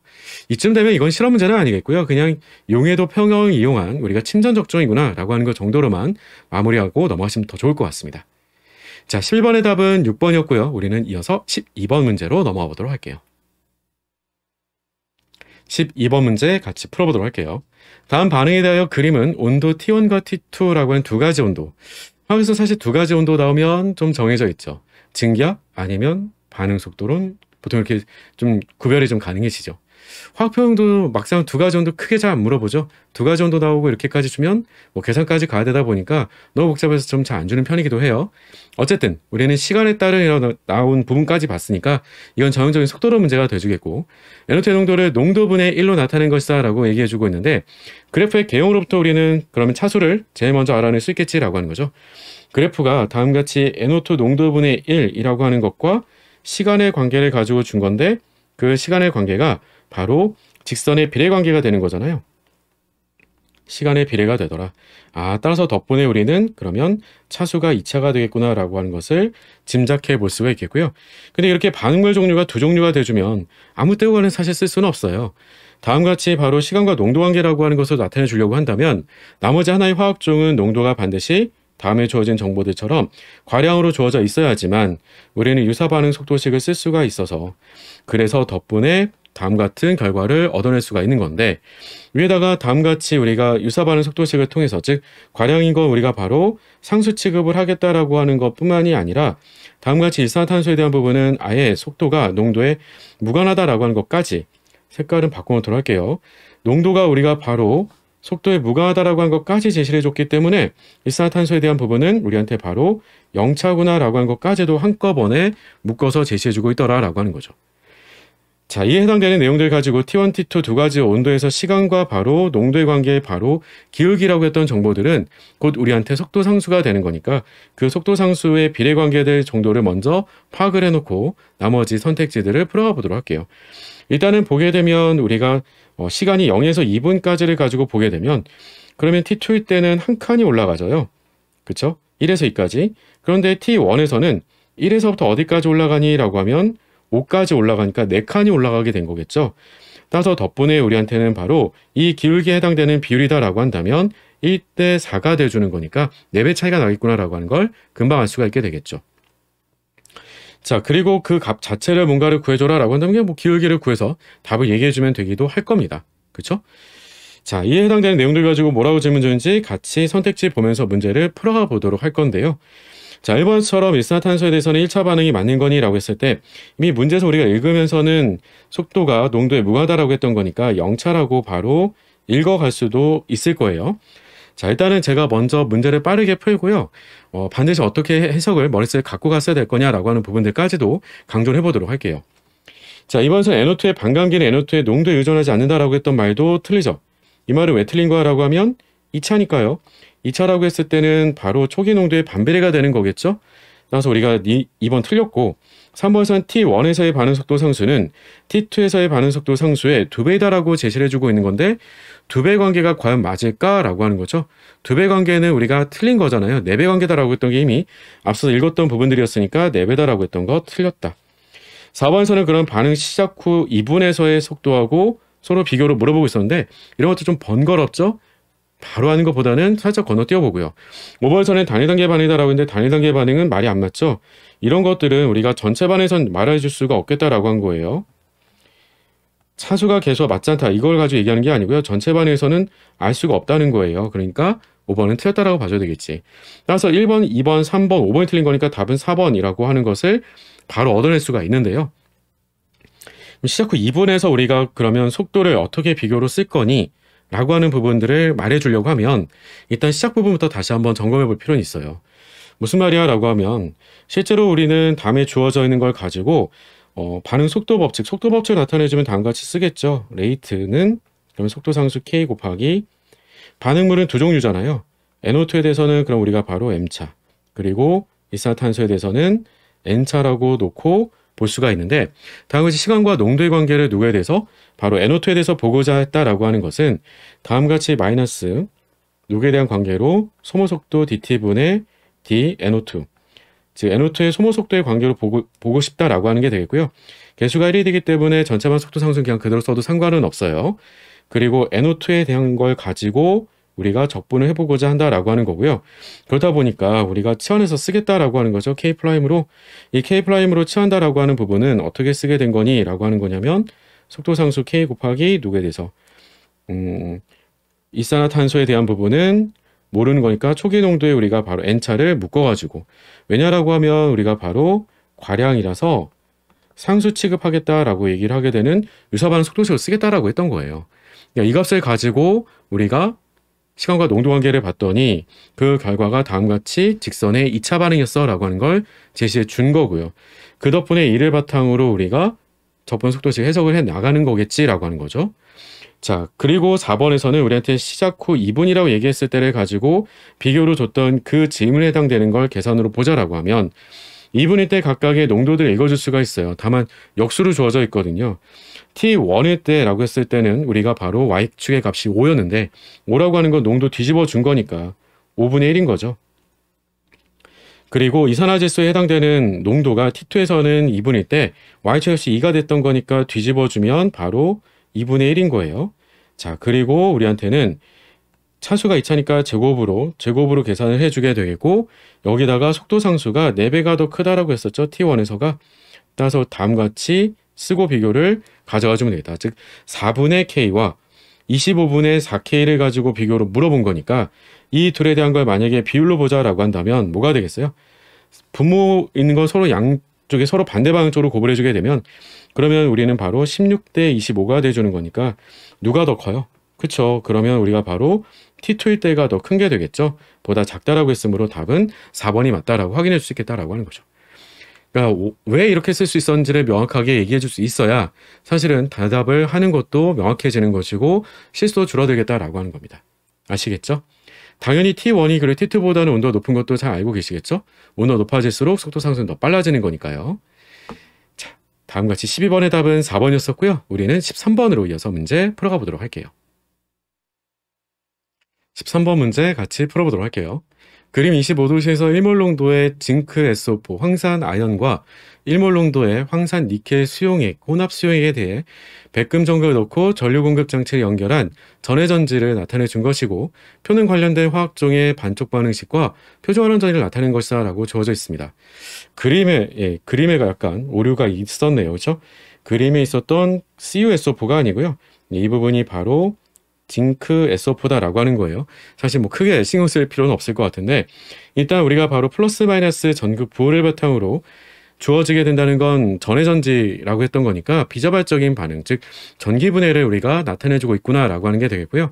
그럼 마이너스계에서는 우리가 바로 전자가 나오니까 그 전쪽에서는 환원 반응이, 플러스에 연결된 쪽에서는 우리가 바로 전자를 억지로 내줘야 되다 보니까 산화 반응이 같이 진행되겠구나라고 하는 거고, 그 결과로서 각각 어떤 물질들이 전기 분해가 되는지를, 그래서 어떤 물질이 먼저 환원되는지를 우리는 찾아줄 필요가 있겠지라고 하는 거죠.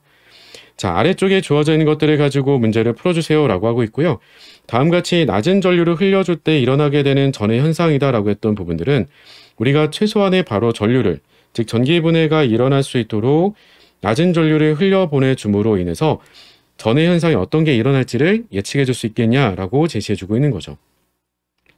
앞서 언급을 드린 것처럼 반쪽 방식에 주어져 있는 환원 전위 값들과 같이 비교를 보게 되면, 물론 우리는 암기를 하고 있어서도 문제를 쉽게 풀 수도 있겠지만 이미 자료에 값들이 있으니까 그 자료 값들을 보면서 비교로 가져가 주면 될 텐데요. 기본적으로 앞서도 얘기했지만 마이너스 극에서는 어떤 변화가 생길 거라고 하는 거냐면 억지로 전자가 들어오는 거니까 억지로 환원 반응이 일어나게 될 거예요. 환원 반응이 일어날 수 있는 그 주 대상이다라고 하는 건 어쨌든 양이온들이 우리가 바로 환원이 가능하겠죠. 양이온들이 환원이 가능할 거예요. 근데 뿐만 아니라 누구도 환원 가능하니라고 하면 물도 환원이 가능하다는 건 꼭 놓치지 말고 챙겨는 두셔야 돼요. 자, 또 한 가지 바로 플러스 극이 되겠죠. 플러스 극에서는 어찌됐든 우리가 바로 전기 분해가 일어나게 되면서 억지로 산화가 일어날 거다라고 했던 거고요. 산화가 일어날 수 있다라고 하는 건 기본적으로는 전자가 많으면 어쨌든 산화가 가능할 수 있는 거죠. SO4 2- 아니면 물이 가능할 거다라고 하는 거예요. 이럴 때 중요했던 건 각각에 대한 우리가 바로 환원 반응이 일어난다라고 했을 때도 어느 녀석이 먼저 환원 일어나기니라고 하면 환원 전입값이 큰 녀석이 먼저 환원 일어나게 되는 거고요. 마찬가지예요. 그러면 우리가 산화 반응이 일어나는 것도 산화 전입값이 우리가 바로 큰 화학종이 먼저 산화 일어날 거다라고 하는 거죠. 자, 환원 전입값을 가서 봤더니 어때요? 징크는 위에서 봤더니 마이너스 0.76V였었고 니켈은 마이너스 0.25V로 주어져 있었고 물에 대한 것은 우리한테 가서 봤더니 환원 전입값이 마이너스 0.83V였어요. 그러니까 누가 더 먼저 환원되겠니? 라고 했을 때는 먼저 환원되는 것은 다름이 아니라 바로 니켈이 먼저 환원이 되겠죠. 자, 그리고 산화가 된다라고 하는 건 누가 산화가 되겠니? 라고 하는 건데 위에 주어져 있는 것들을 가지고 보면 전부 다 환원 전입 값인 거니까 산화 전입은 없는 것 같이 보여지지만 산화가 일어난다라고 하는 걸 가지고 볼 때는 역반응으로 봐주면 되겠죠. 역반응으로 가지고 봐주면 되겠죠. 따라서 우리가 바로 SO4 2- 마이너스 2.01V, 물은 마이너스 1.23V. 그러다 보니까 다음과 같이 바로 산수산 음이온, 다원자 음이온인 산수산 음이온인 황산이온은 산화가 될 수가 없는 거고요. 누가 산화가 되겠니? 라고 하면 물이 산화가 되겠구나 라고 하는 것을 봐줄 수가 있겠죠. 그 결과까지도 한꺼번에 말해주고 암기를 해주고 있으면 더 좋겠다라고 하는 겁니다. 그러니까 황산이온 같은 경우는 절대로 산화가 불가능한 거고요. 전기분해의 결과로서 우리는 어떤 것도 얘기할 수 있겠니? 라고 하면 물이 다음과 같이 산화가 돼주면 오투기체를 만들게 되면서 그 덕분에 우리가 바로 4개 H+가 튀어나오게 되는 거니까 덕분에 수액의 액성은 산성 수액이 돼준다라고 하는 것들 말해줄 수 있으면 더 좋겠다라고 하는 거고요. 그때 우리가 바로 서로 이동하게 되는 전자의 몰수는 바로 4개만큼의 전자를 우리가 뺏기게 된다라고 하는 것이고 그럼 4개만큼의 전자가 들어가게 되면서 니켈 2+가 2몰씩 우리가 바로 환원되면서 친전 그러니까 그 전극에 달라붙어서 니켈이 환원되겠구나라고 말할 수가 있겠지라고 하는 거죠. 자, 우리 나머지 이제 선택지 보면서 문제를 풀어가 보도록 할게요. 기억번서는 환원 전극에서는 니켈이 아연보다 먼저 석출되기 시작한다. 네, 제일 먼저 우리가 확인해줬던 부분이었죠. 니은맛은 산화 전극에서는 물이 분해가 된다. 네, 이 말도 확인해줬었고요. 마지막 디귿번 0.1페럿에 해당되는 전하량이라고 하는 게 주어진다면 전하량 Q라고 하는 것은 두 가지로 구할 수 있다라고 했던 거잖아요.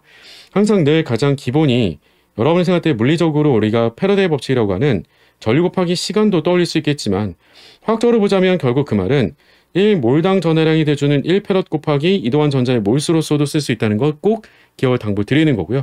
그러니 여기 주어져 있었던 0.1페럿의 0.1은 곧 바로 이동한 전자의 몰수를 뜻하는 게 되겠죠. 그래서 이동한 전자의 몰수가 바로 0.1몰이 돼주기 때문에 석출되는 금속은 0.1몰이 아니라 그의 절반이 돼주겠죠. 그래서 0.05몰이 돼주겠다. 개수의 비로서 우리가 판단해 줄 수 있겠다라고 하는 거고요. 따라서 답은 4번이라고 풀어주면 되겠죠. 쉽죠? 13번의 답은 4번이었었고요. 우리는 이어서 14번 문제 풀어보도록 할게요. 14번 문제 같이 풀어보도록 할게요. 표는 화학종 APC의 구조식과 홀전자 수를 나타낸 것이다 라고 주어져 있고요. APC에 해당되는 화합물들의 아예 구조식을 다 보여주고 있고 홀전자 수도 같이 제시를 해주고 있는데 이쯤 되면 실은 이제 홀전자 수는 여러분들이 알려주지 않더라도 말을 해줄 수 있기를 좀 당부를 드려요. 일단 A라고 했던 화학종을 보게 되면 중심 원자가 누구였니라고 하면 중심 원자가 탄소잖아요. 그러니까 우리는 바로 이주기 원소가 중심 원자이므로 옥텟 규칙을 만족을 하게 되는 루이스 구조를 보여주고 있고 이 알파라고 했던 결합각은 대체적으로는 그 결합각이 우리가 바로 입체수 4가 되는 거니까 109.5도가 돼주겠죠. 그에 반해서 가운데 쓴 B라고 했던 화학종은 뭐가 돼요? 백금의 주변에 Cl2개, Br2개가 결합이 되어 있는 형태를 보여주고 있고 그 전체 2-라고 했기 때문에 바로 백금의 산화 상태는 플러스 2가짜리가 결합을 이루고 있구나라고 하는 걸 보여주고 있는 이 구조는 꽤 중요하죠. 바로 우리는 평면사각형 구조를 갖게 되는 우리 착화물을 보여주고 있는 거겠죠. 그래서 그 기하 구조가 우리는 평면사각형 구조가 돼주는 거고요. 그러다 보니까 베타라고 했던 그 결합각은 90도가 돼주겠죠.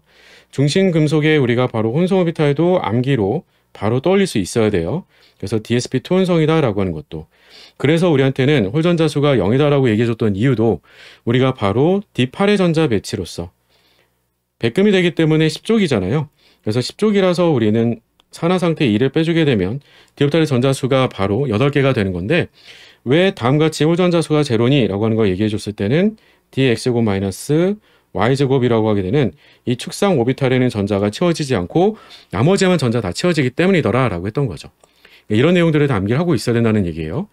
그에 반해서 우리가 A라고 했던 거는 어차피 C는 중심 원자 주변에 4개랑 같이 공유결합으로 전자 하나씩 다 공유했던 거니까 홀전자 수가 없겠죠. 그에 반해서 오른쪽에 있던 C라고 했던 건 뭐가 되겠니? 라고 하는 거냐면 그건 바로 그 구조가 삼연체 구조를 뜻하는 거죠. 그래서 감마라고 했던 결합각 자체는 우리한테 109.5도하고 유사하다라고 말해줄 수가 있는데 백금이 아니고 니켈도 아니고 거의 약한장 리간으로 작용하는 Cl-, Br-가 코발트하고 결합을 해서 전체 이가 마이너스, 즉 산화 상태는 어차피 똑같이 플러스이긴 한데 문제는 얘는 구족이잖아요. 코발트는.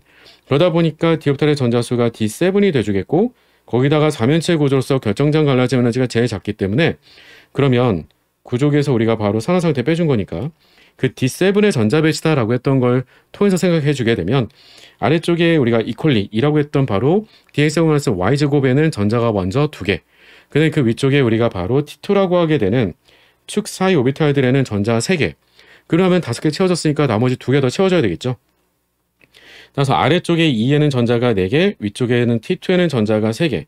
그래서 우리가 바로 아래쪽엔 전자 다 짝을 이루긴 하겠지만 위쪽에는 전자 3개가 짝을 짓지 못하기 때문에 홀전자 수가 3개다. 요 얘기예요. 그래서 이때 우리가 바로 혼성 오비탈 같은 경우라면 sp3 혼성이다 라고 하는 것도 같이 풀어줄 수 있어야 될 부분이 되겠다라고 하는 게 되겠죠. 자, 이런 내용들 가지고 질문 어떻게 주고 있는지 같이 확인해 보도록 할게요. 자, 1번에서는 B의 중심 원자는 옥텟 규칙을 만족하느냐라고 했는데 앞서 얘기했지만 바로 우리는 다음과 같이 DsP2 혼성으로 결합을 이루게 되는 바로 이와 같은 평면사각형 구조라고 하게 되는 것 자체가 옥텟 규칙을 만족한다라고 하는 것으로 말해주기란 어렵겠죠. 옥텟 규칙은 8전자 규칙이에요. 그래서 8전자 규칙은 아주 쉽게는 s오비탈과 우리가 p오비탈만으로 우리가 결합을 이룬다라고 생각해 두시면 돼요. 그러니까 1번은 틀렸지라고 해주면 되겠죠. 2번에서는 C는 4면체 구조로 간다 이 말은 맞는 말이었죠. 답은 2번. 3번에서는 A하고 B 모두 기하 이성질체를 간다라고 얘기를 했는데 A는 불가능하죠. 왜 그런가 라고 하면 A는 4면체 구조이기 때문에 안 되는 거잖아요.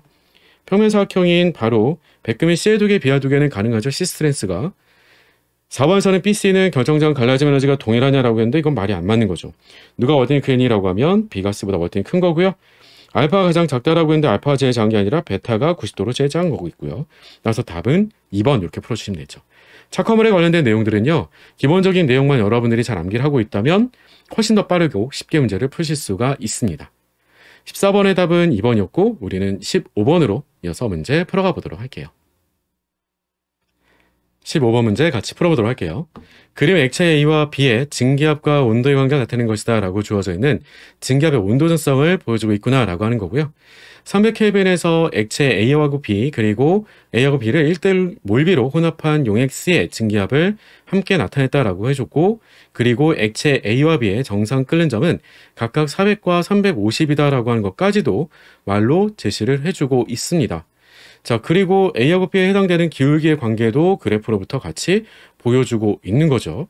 이 기울기에 해당되는 정보들은 잘 알고 있지만 증기압의 온도 전성이 되다 보니까 기울기가 갖고 있는 의미는 바로 R분의 델타 H 너트 증발이 되겠죠.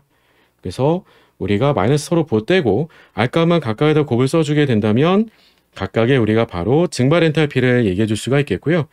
A하고 B에 해당되는 각각의 주어진 온도에서 즉 300켈빈에서의 증기압을 가지고 보여준 건데 300켈빈에서의 증기압은 50과 400이었어요. 그런데 이걸 우리가 용액 C라고 하는 것은 이 A하고 B를 어떻게 더해준 거야 라고 하면 1대1로 더해준 거다 라고 얘기를 했던 거잖아요. 반반씩 더해준 거다 라고 했던 거니까 만약에 우리가 이상용액이라고 가정해보자 라고 한다면 이상용액이라는 말이 없으니까요.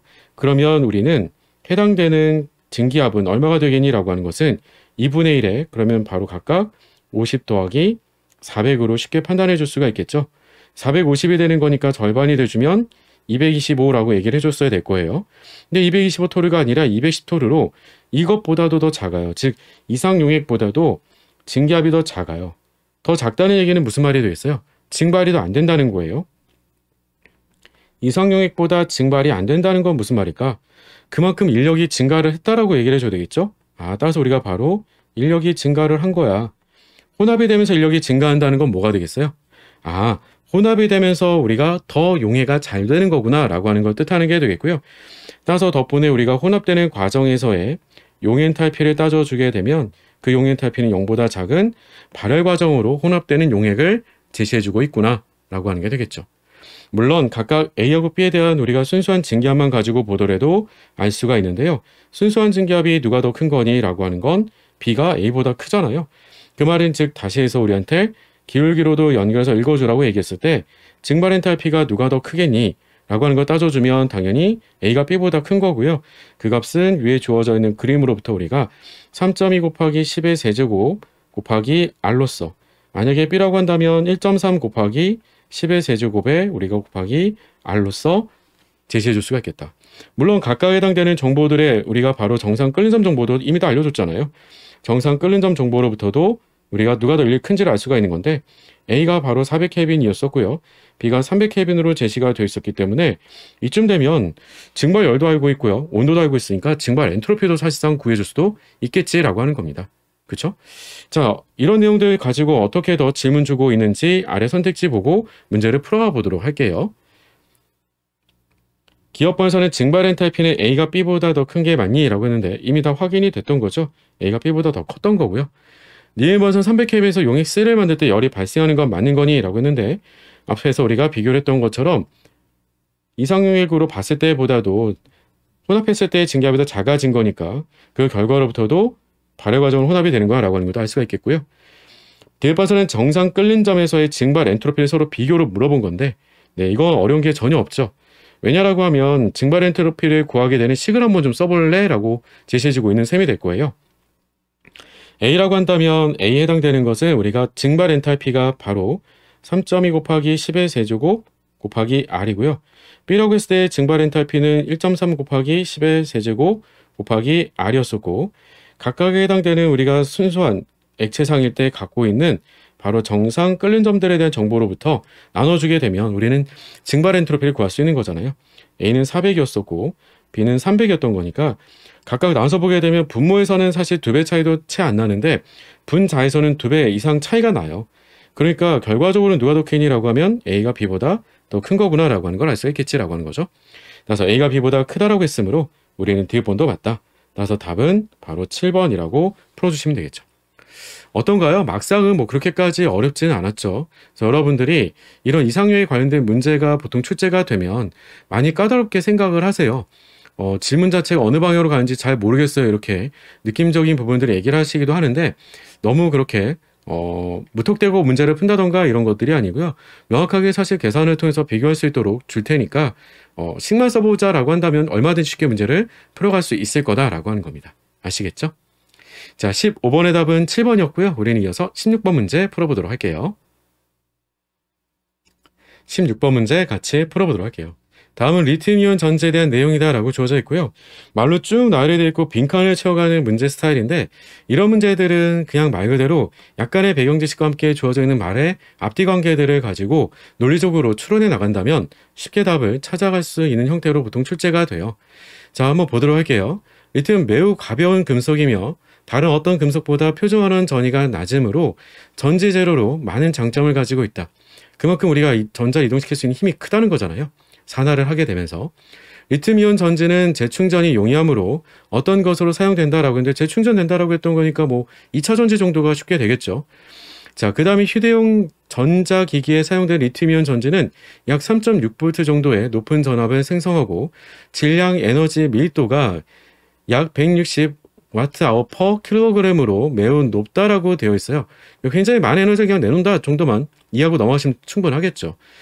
자, 거기에다가 바로 리튬이온 전지는 양극, 음극, 전해질 등으로 구성이 되어 있다. 두 전극의 재료로는 주로 LiCO2와 바로 흑연을 사용을 하게 되며 여기다가 바로 전해질은 리튬염을 어디에 녹여서 사용한다라고 되어 있어요. 녹여서 사용한다라고 했을 때 한 번쯤 생각을 해보면 리튬염을 우리가 녹여서 사용한다. 근데 리튬 반응성이 높다라고 얘기했어요. 전자 이동시킬 수 있는 힘이 굉장히 크다라고 얘기를 했으니까 이런 것들 만약에라도 물에다가 수익사에다 녹여준다라고 하면 이건 꽤 위험하겠죠. 왜냐면 그런 물과 반응해서 격렬하게 우리가 산화하는 반응이 일어나서 물은 그러면 뭐가 될까? 리튬이 산화가 되면서 그러면 물은 환원이 되겠죠. 환원되면서 수기체가 막 발생할 테니까 굉장히 위험하겠죠. 그렇죠? 그러니까 이런 경우라고 하면 당연히 유기용매 같은 것들을 좀 써야겠지. 그러니까 식용유 같은 거 이런 거 이게 찐득찐득하고 미끌미끌하는 데다가 우리가 같이 보관해줘야 되겠지라고 하는 생각이 들 수 있을 거라는 거예요. 자, 그리고 아래쪽에다가는 초기 충전 시에라고 하는 것으로 반응 시를 보여주고 있고요. 방전 시에는 어떤 일이 벌어지는지도 보여주고 있어요. 그리고 충전 시에는 어떤 것은 전해질을 통하여 이동을 해서 어느 것의 층간 사이에 삽입이 된대요. 근데 층간이다, 층 사이에 삽입이 된다. 이거는 약간 예측이 되잖아요. 층 사이라고 했을 때 그 라라고 했던 것은 바로 흑연 같은 게 바로 그 층에 해당되는 힌트가 좀 돼줄 수가 있겠죠. 아, 그렇구나. 흑연 층 사이에 우리가 삽입되는 것으로 생각할 수가 있겠고, 그럼 충전 시에 어떤 것이 전해질을 통하여 이동을 해서 갈까? 뭐 이런 정도의 질문이라고 보시면 될 것 같아요. 그러면 흑연 쪽으로 들어가게 되는 거니까 뭐가 되겠어요? 충전이라고 했으니까 초기 충전 시에 LiCO2와 탄소 고체 흑연이 반응을 해서 만나서 들어간다라고 돼 있어요. 그렇죠? 그러니까 리튬 정도로 생각할 수가 있겠네. 그렇죠? 자, 그리고 방전 시에는 그럼 이 역반응이 자발적으로 일어나게 되며 무엇은 회로를 통하여 이동을 한다라고 돼 있어요. 이거 뭐 뻔한 거 아닐까요? 회로 통해서 이동하는 건? 전자? 뭐 이렇게 되겠지. 자, 아래쪽에 가서 볼게요. 너무 당연하게 얘기하고 있으니까 답을 얘기할 게 사실상 없단 말이에요. 반응식을 통해서 우리가 확인할 수 있는 것들을 다시 한번 역순으로 거꾸로 한번 가면서 얘기해 보도록 할게요. 회로를 통해서 이동을 한다라고 얘기해 줬어요. 회로 통해서 이동을 하게 되는 거니까 뭐가 되겠어요? 전자가 되겠죠. 그 다음에 다에다가도 우리가 빈칸 넘어오기도 했었지만 충전실을 통해서 우리가 바로 이 녀석은 전해질을 통해서 이동을 해서 어디로 간다고요? 라라고 했었던 층간에 해당되는 흑연으로 간다라고 했던 거였어요. 그러니까 우리는 바로 리튬이온이 가겠구나라고 하는 것을 다에 대한 빈칸으로서 알아낼 수가 있겠구나라고 하는 거고요. 그리고 라에 해당되는 것은 이미 층간이라고 했던 힌트로부터 우리가 흑연도 알아낼 수가 있겠고요. 그리고 이미 위에서도 얘기했지만 가의 빈칸이다라고 했던 것은 우리가 충전이 가능하다라고 했던 정보가 있었던 거니까 충전 가능하다는 건 뭐가 되겠어요? 그럼 2차 전지가 되겠지 뭐. 그렇죠? 그리고 앞서도 얘기했지만 2번은 안 되겠죠? 수익은 안 될 거란 말이에요. 유기용매가 좀 필요하겠죠. 뭐 때문에? 리튬 반응성이 너무 큰 거니까요. 그래서 우리가 바로 답은 2번이 틀렸구나라고 읽고 풀어주시면 되겠죠. 그러니까 이런 내용들은 우리가 수업 시간에 따로 공부하거나 정리할 내용들은 아니라는 거예요. 여러분들이 지금까지 공부했던 것들을 바탕으로 앞뒤 문맥의 관계를 읽어가게 되면 얼마든지 답을 찾을 수 있도록 출제를 하는 거니까 침착하게만 읽어주시면 되겠습니다. 아시겠죠? 16번의 답은 2번이었고요. 우리는 17번 문제로 이어서 문제 풀어보도록 할게요. 17번 문제 같이 풀어보도록 할게요. 다음은 화합물 A와 B의 화학 방식과 반응 속도식이다. M과 N은 반응 차수이고 K는 속도 상수이다라고 제시해주고 있고요. 주목할 만한 부분은 바로 DT분의 DA라고 하는 A의 소모 속도식으로 나타내주고 있다는 거예요. 그 말은 여러분들이 유추가 돼줄 수 있어야 되겠다라고 하는 거죠. 어떤 것으로? 바로 아래쪽에 그림을 주는 걸 먼저 보는 게 아니고요. K'으로 바꿔서 놓고 왜 소모 속도를 보는 거니? 라고 하는 거죠. 그건 다름이 아니라 바로 A에 대해서만 우리가 소모 속도식으로 놓고 적분형 속도식으로 풀어가겠다라고 하는 유사반응 속도식의 형태를 취하겠지라는 의도가 있다는 거예요. 따라서 우리는 K'이다라고 하는 것은 바로 속도상수 K 곱하기 B의 초기 농도에 B에 대해서는 차수를 모르니까 N차라고 한 걸 가지고 문제를 풀어가도록 유도하고 있구나라고 하는 거고요. 그런 B의 농도를 1, 2, 3배로 농도를 계속 증가시켜 줌에 따라서 다음과 같이 시간과 농도 관계를 나타내 준 건데 그 다음이 중요했죠. 다음과 같이 우리는 ln a0분의 a라고 하는 것으로 시간과 농도 관계를 나타내줬다라고 하는 것을 가지고 우리는 A에 대한 차수가 바로 1차이구나 라고 하는 것을 따라서 M차가 1차이구나 라고 알 수가 있겠고요. 다시 한번 강조하고 있죠. B0의 초기 농도는 A0의 초기 농도에 비해서 매우 크다. 그 매우 크다라고 하는 게 유사반응 속도식. 따라서 우리가 바로 어떤 취급하겠다. B0는 상수 취급을 해줘서 그러면 다음과 같은 기울기가 즉 K'이라고 했던 게 곧 바로 이 아래쪽에 있는 그래프에서의 기울기가 돼주겠죠. 따라서 기울기가 B0의 농도에 어떻게 비례 관계가 되는지를 찾아주기만 한다면 문제를 쉽게 풀 수 있겠지라고 하는 거죠. 근데 봤더니 어때요? B0에서 2B0 혹은 B0에서 3B0로 우리가 농도를 어떻게 바꿔주니까 농도를 우리가 그러면 2배로 증가를 시켜줬을 때 그건 다름이 아니라 기울기도 T1분의 1에서 T1분의 2로 기울기가 2배로 증가를 한 거고요. 마찬가지로 그러면 B0에서 3B0로 우리가 그러면 농도를 3배로 증가를 시켜줬더니 그 결과 T1분의 그러면 1이다라고 했었던 기울기는 T1분의 3이다라고 하는 것으로 기울기가 3배 더 증가된 것을 확인할 수 있었다라고 한 거예요. 선이 좀 똑바르지가 않았죠? 네, 선만 좀 똑바로 긋고 넘어가도록 할게요. 그래서 우리가 기울기를 따져줄 때 그러면 기울기도 똑같이 3배가 증가돼 준 거니까 결과적으로는 뭐가 되겠어요? 결과적으로는 바로 n차라고 할 수 있었던 b에 대한 차수도 우리가 1차다라고 하는 것을 찾아줄 수 있겠구나 라고 하는 게 되겠죠. 오케이?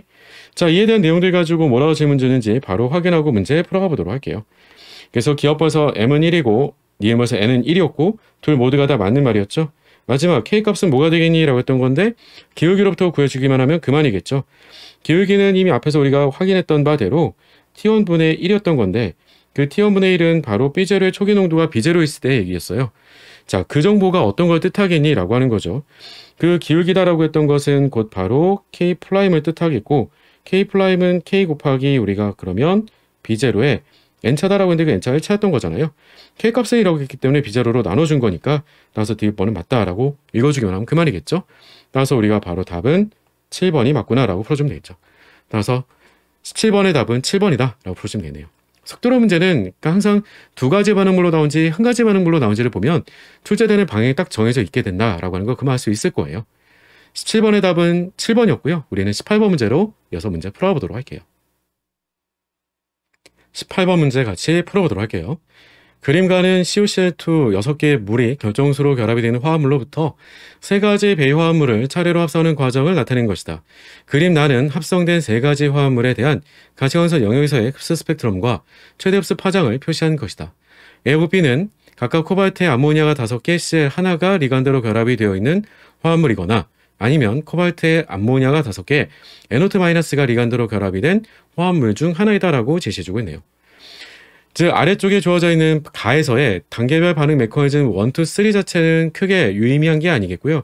우리한테 중요했던 건 각각 리간드의 차이가 있는 것들, 즉 중간에 주어져 있었던 착화물들 가지고 보게 되면 하나는 CL이 결합이 되어 있고요. 다른 하나는 ONO가 결합이 되어 있고요. 또 다른 하나는 NO2- 결합을 하고 있어요.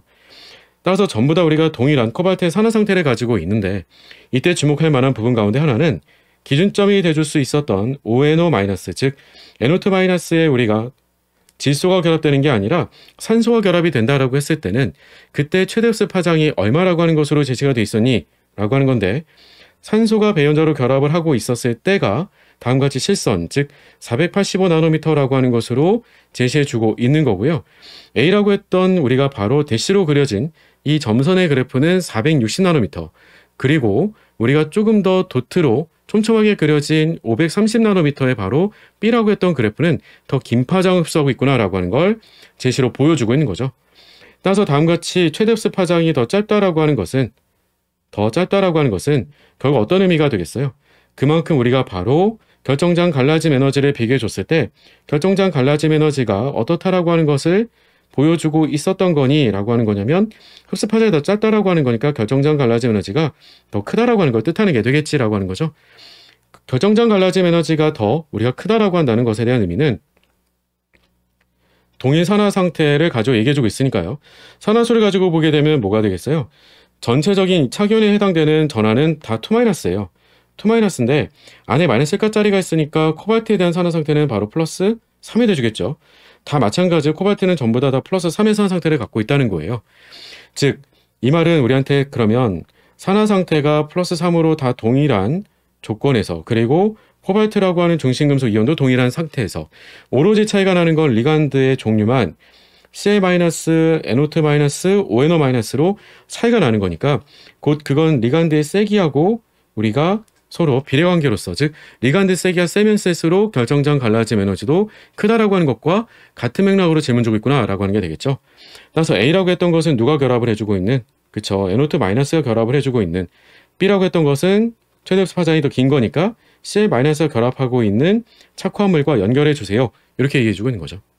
그러면 문제는 다 읽어낸 게 되겠죠. 자, 이런 내용들 가지고 뭐라고 질문 주고 있는지 가서 바로 확인해 보도록 할게요. 자, 이에 대한 설명으로 옳은 것만을 보기서 인대로 고른 것은 이라고 주어져 있는데 기업반서는 코발트가 양이온에서 코발트 3가 양이온으로 이 부분에서는 산화수가 바뀌었죠. CuCl2였으니까 플러스 2가에서 플러스 3가로 산화수가 증가된 건 맞는 말이었네요. 니은번 화합물 B는 이라고 했는데 B가 누구였는지를 잘 찾아줬니? 라고 했던 건데 네, 그건 이미 우리가 같이 찾아줬던 거죠. 그래서 우리가 니은번도 맞는 말. 마지막 디귿번 그 합성된 세 화합물에서 중심금속의 배위수는 모두가 다 같은 거냐라고 했는데 모두가 다 같은 게 되겠죠. 왜냐하면 그럴 수밖에 없었던 게 제시가 되어 있었던 거는 바로 우리가 한 자리 리간드인 암모니아가 5개 그리고 나머지 하나에서 자리가 다른 건데 그게 한 개로 결합이 되어 있었던 덕분에 대가로로 묶여져서 다음같이 주어져 있었던 거니까요. 따라서 덕분에 우리는 전부 다 6배짜리였구나 라고 하는 것을 알 수가 있겠죠. 그래서 모두 같다라고 했던 것이므로 디귿번도 맞더라. 따라서 답은 기억니은 디귿이보다 맞는 거니까 답은 7번 이렇게 풀어주시면 되겠죠. 쉽네요. 그쵸? 자, 18번의 답은 7번이었고요. 이제 마지막 문제 19번 문제 풀고 마무리해 보도록 할게요. 19번 문제 같이 풀어보도록 할게요. 다음은 미지시료 내의 칼슘 이온의 함량을 분석하기 위한 실험을 이와 관련된 또 반응식을 나타낸 것이라고 주고 있습니다. 자, 목적이 우리한테는 미지시료 내에 들어있었던 칼슘 이온의 함량을 알고자 한다라고 얘기해주고 있었고요. 보통 칼슘 이온 같은 경우는 반응성이 이렇게 높지가 못하죠. 알칼리 금속 혹은 알칼리 토금속 이런 애들은 반응성이 높지가 못하기 때문에 이런 함량을 분석하기 위해서라면 보통 EDTL을 많이 활용합니다. 아니라면 침전을 활용해야 되는 건데 그런 게 쉽지가 좀 않다는 거죠. 그런 과정을 아주 복잡한 과정으로 나타내주고 있는 문제였어요. 자, 다시 확인해 보도록 할게요. 첫 번째에서는 칼슘과 양인이 포함된 10ml의 미지시료를 100ml 베이커에 준비를 한다라고 얘기해 줬어요. 일단은 10ml 내에 들어있었던 칼슘과 양인의 농도를 모르는 거니까 우리가 X몰 농도 정도로는 생각을 해놓고 시작을 해보도록 하죠. 그러면 곱을 해주게 되면 10x 밀리몰만큼의 몰수가 준비가 되어 있던 거죠. 1번 용에다가 과량의 옥산산 소듐을 첨가해준다라고 얘기해주고 있고 약한 염기성에서 침전이 생성되도록 한다. 약한 염기성이다라고 했던 거니까 주로 누가 더 많이 있도록 Na+는 무조건 100% 헬이에요. 그러니까 C2O4 2-가 최대한 많이 존재하도록 즉 물과 염계리 반응을 통해서 그 짝으로 바뀌지 않도록 만들어주겠다 이런 얘기죠. 그 결과라고 하는 건데 문제는 과량이다라고 하는 걸 썼고 과량이라고만 했지 정량은 아니었다라고 한 거죠. 이게 꽤 중요했죠.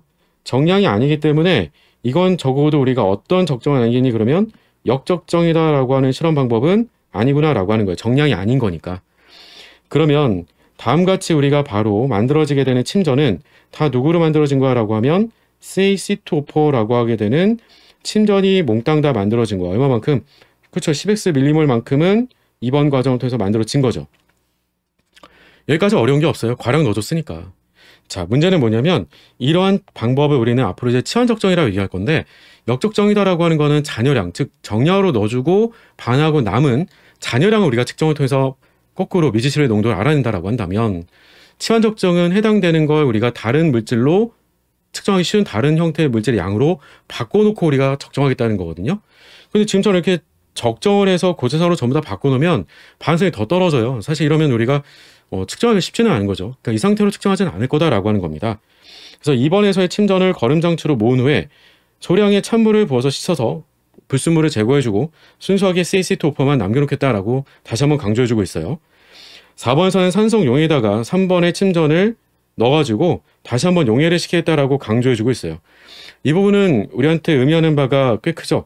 왜냐하면 다음같이 우리가 CaC2O4가 침전으로 전부 다 10x 밀리몰이 만들어진 건데 여기다가 그러면 산성 용해에다가 넣어가지고 용해시켰다라고 했어요. 근데 산성 용해에다 넣는다라고 하는 거는 산과 반응했다는 게 되겠죠? 그럼 2개 H+하고 반응을 통해서 우리는 누가 되겠니라고 하는 거냐면 문제에서 얘기했던 것처럼 칼슘과 양이온으로 쪼개져요. 문제는 바로 옥산산 이온인 거죠. C2O4 2-가 문제에서 제시해 준 것처럼 옥산산으로 전부 다 바뀌는데 그 양들이 얼마만큼 생기니라고 하면 마찬가지로 또 CX만큼 다 생겨나게 되겠지라고 하는 거죠. 어려운 건 아닌 거죠. 자, 이때 중요하게 생긴 게 발생을 하죠. 바로 이 옥산산이에요. 옥산산은 우리가 잘 알고 있는 대로 옥산산 이온이 아닌 옥산산은 말 그대로 우리는 산화환원 반응을 굉장히 잘할 수 있다는 거예요. 덕분에 그래서 우리가 옥산산으로 전부 다 바꿔주고 나서는 그리고 다음과 같이 산성 수행이었기 때문에 이 옥산산이 사늘이 반응한다라든가 이런 것들은 크게 염두에 둘 건 아닌 거죠. 그래서 이 4번의 용액을 진한 보라색의 과망간산 칼륨으로 적정한다라고 하는 게 아래 주어져 있는 반응식이었던 거예요. 그래서 아래 반응식을 봤더니 개수가 어느 정도는 맞춰져 있죠. 5대2라고 하는 것으로. 그런데 이 적정했다라고 했으니 적정했으면 뭐가 필요했어요? 당량점이 필요하겠죠. 12ml가 들었다라고 했었고요. 해당되는 농도는 1 곱하기 10의 마이너스 세제곱 몰농도, 즉 1ml 몰농도짜리를 12ml 집어넣었다라고 한 거예요. 그 농도는 우리가 1ml 몰농도로 쓸 수도 있는 거니까, 그러면 1ml 몰농도로 써주면 그냥 밀리몰 단위로 정도로만 그냥 맞춰 쓰자라고 해보죠. 굳이 이렇게까지 바꾸지 말고. 왜냐면 또 단위 환산 때문에 여러분 헷갈릴 수 있으니까. 그럼 우리가 실제로 전부 다 반응시켜줄 때까지 들어갔던 과망간산 이온에 해당되는 우리가 바로 몰수는 12 곱하기 10의 마이너스 세제곱 밀리몰이 되겠죠. 그죠? 몰농도 곱하기 부피가 되는 거니까. 그러면 해당됐던 우리가 바로 옥산산을 전부 다 반응시켜주기 위해서 들어왔던 과망간산 이온은 얼마가 들어왔다고요? 12ml 곱하기 2 곱하기 10 세제곱 몰농도. 해당되는 것만큼이 소진됐다는 거예요. 그러면 실제로 들어있던 옥산산에 대한 양은 얼마 있었겠니? 라고 하는 건데, 옥산산에 대한 양은 이 양에다가 개수비만큼 2분의 5배에 해당되는 비율만큼 많이 들어있었던 거잖아요. 그게 바로 얼마였어? 라고 하면 그 값이 바로 우리 이미 위에 썼던 것처럼 그 값이 10x였던 거죠. 10x 밀리몰. 끝난 거죠 뭐. 위아래 2 나눴으니까 6 곱하기 5니까 30이죠. 근데 앞뒤에 10 있었으니까 10 지웠고, 그럼 따라서 우리가 x값은 바로 나오네요. 따라서 그러면 x값, 미지시료에 대한 x값은 3 곱하기 10의 마이너스 세제곱 몰농도, 이렇게 간단하게 계산이 나와버리네요. 그렇죠? 그래서 농도값을 계산하는 데 있어서 우리가 다음같이 누구로 바꿔가지고 계산해 주게 된 거니? 라고 한 거냐면 옥산산으로 바꿔가지고 계산한 거죠. 누구에 대한 값을. 우리 목적이 뭐였어요? 옥산산 알아내는 게 목적이 아니었어요. 우리의 목적은 바로 이 칼슘이가 양이온, 미지시료에 들어있었던 칼슘이가 양이온의 농도를 알아내는 게 목적인데, 이걸 직접 적정했던 게 아니라 누구로 적정했던 거라고 하면 바꿔서 옥산산 적정을 통해서 미지시료 농도를 알아낼 수 있었다라고 한 거였어요. 그래서 이와 같이 우리가 미지시료를 직접 측정하거나 혹은 잔여를 측정하는 게 아니라 다른 물질로 바꿔서 측정하게 되는 방법을 우리는 치환 적정이라고 하는 겁니다. 다른 물질로 치환시켜서 적정하는 거야 라고 하는 방법이었고요. 자, 아래쪽에 반응식에서의 빈칸에 해당되는 A값은 얼마였니? 라고 하는 건데, 이건 이제 양쪽에 전하균형 맞춰주기 위해서 우리가 산성수에서 맞춰준 거니까 계속 맞춰준 거 어려운 게 아니었을 것 같아요. 반응물을 봤더니 반응물에는 마이너스 전하를 띠고 있었던 게 옥산산 이온에서 마이너스 1가짜리가 2마리가 있었던 거고요. 생성물 쪽에서는 우리가 그러면 결과적으로 옥산산에 있었던 탄소는 CO2가 됐고요. 2개의 망간 이가 양이온 됐거든요. 그러니까 전하를 띠고 있는 건 2개의 망간 이가 양이온. 그럼 양쪽 맞춰주려고 하면 더해줘서 덕분에 플러스 4가 만들어져야 되는 거잖아요. 따라서 우리는 바로 6개 H 플러스라고 해주면 되겠죠. 뭐 아니면 여러분들이 어떤 방식도 가능하냐라고 하면 양쪽에 우리가 바로 수소도 전부 다 개수가 맞춰졌을 거잖아요. 그 앞쪽에 보니까 옥산산에는 수소가 2개씩 5개. 그럼 10개죠. 합쳐주면 16개죠. 16개 맞겠네요. 수소가 물 분자에 있는 거 지금 16개 들어있으니까. 이렇게 맞춰서 확인하셔도 괜찮습니다. 어제는 상관은 없어요. 다 맞춰진 거니까. 자, 옳지 않은 거 골라줘라 라고 얘기해주고 있었고요. 침전 형성을 하고 남은 옥산산 이온이 과정 3에서 제거된다. 그쵸? 전부 다 칼슘 이온을 우리가 전부 다 침전하고도 남게 되는 불순물로서의 우리가 옥산산 이온은 찬물로 우리가 제거를 해준다라고 했던 거니까 1번은 맞는 말이 되겠죠? 2번에서는 그러면 반응식에서의 A값은 6이다. 이것도 맞는 말이었고, 미지시료에 포함된 칼슘이가 양이온의 몰수의 2배가 되더라? 아니죠. 이건 같은 몰수였죠. 같다라고 얘기해줬어야 되는 거니까 답은 3번이 되겠네요. 옳지 않은 거 고르고 했으니까. 따라서 답은 3번. 4번에서는 적정 반응에서 MnO4- 환원된다. 그렇죠. 환원돼서 누구로 바뀌어요? 사실은 환원돼서 그 결과물을 가지고 보고 답을 얘기해줘도 상관은 없는데요. 이걸 보고 얘기하셔도 돼요. 망간의 지금 산화 상태라고 하는 건 지금 플러스 7이거든요. 그러니까 망간의 최대 산화 상태가 플러스 7이 되기 때문에 이보다 산화 상태가 높아지는 산화가 되는 건 불가능해요. 그래서 우리가 환원된다라고 하는 걸 쉽게 파악을 할 수도 있겠고요. 자체가 지시학 역할을 한다. 이 말도 맞는 말이죠. 왜냐하면 보라색인데 그 보라색에 바로 과망간산 이온에서 망간 플러스가 돼주면 망간이 플러스는 무색이거든요. 그러니까 변색되는 것은 그 자체적으로 우리가 지시학 역할도 같이 수행하게 되겠구나라고 하는 거죠. 따라서 19번의 답은 3번이라고 풀 수가 있겠네요. 자, 어떤가요? 뭐 막상은 실험 문제가 좀 복잡한 듯 또 싶었는데 뭐 그렇게까지 또 어려웠던 건 아니었고, 심지어 또 농도 계산도 직접 물어보지도 않았던 거죠. 결과적으로 여러분이 농도 계산까지 할 수 있겠다라고 하는 결과에 대한 것까지 도출할 수 있다라고 한다면 당연히 더 좋겠고요. 실험 문제는 실험 방법의 테크닉에 크게 2가지로 나눠서 보통 출제가 돼요. 그러니까 산화환원에 특히나 관련된 부분들이라고 했을 때는 방식이 역적정에 해당되는 것들 활용하거나 아니면 지금처럼 치안적정 활용하게 되는 방법들이 같이 주로 묶여서 많이 출제가 되는 편인 거고요. 그렇지 않으면 그냥 보통 선념기 적정 등이 보통 출제가 되죠. 그리고 표준용액에 관련된 내용들도 제조법에 관련된 내용들도 출제가 되기도 하고요. 이런 거 정도로 크게 테크닉적인 부분들은 여러분들이 나와서 생각을 해두고 계시면 되겠고, 그 외적인 내용들은 여러분들 문제를 읽어가면서는 충분히 파악할 수 있도록 출제가 되는 편입니다.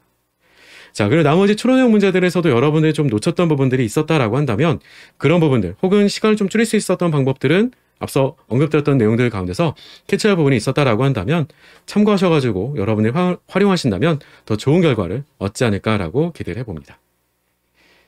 자, 여러분들과 이번에는 6회 미트히트 기출문제를 같이 풀어봤었고요. 다음번에 또 다른 회차에서 여러분들과 함께 기출문제를 같이 또 풀어보도록 할게요. 저 여러분들이 마지막 시험 보는 그 순간까지, 그래서 마지막 합격하는 그 순간까지 저도 여러분들과 함께 끝까지 최선을 다하도록 하겠습니다. 여러분들 파이팅!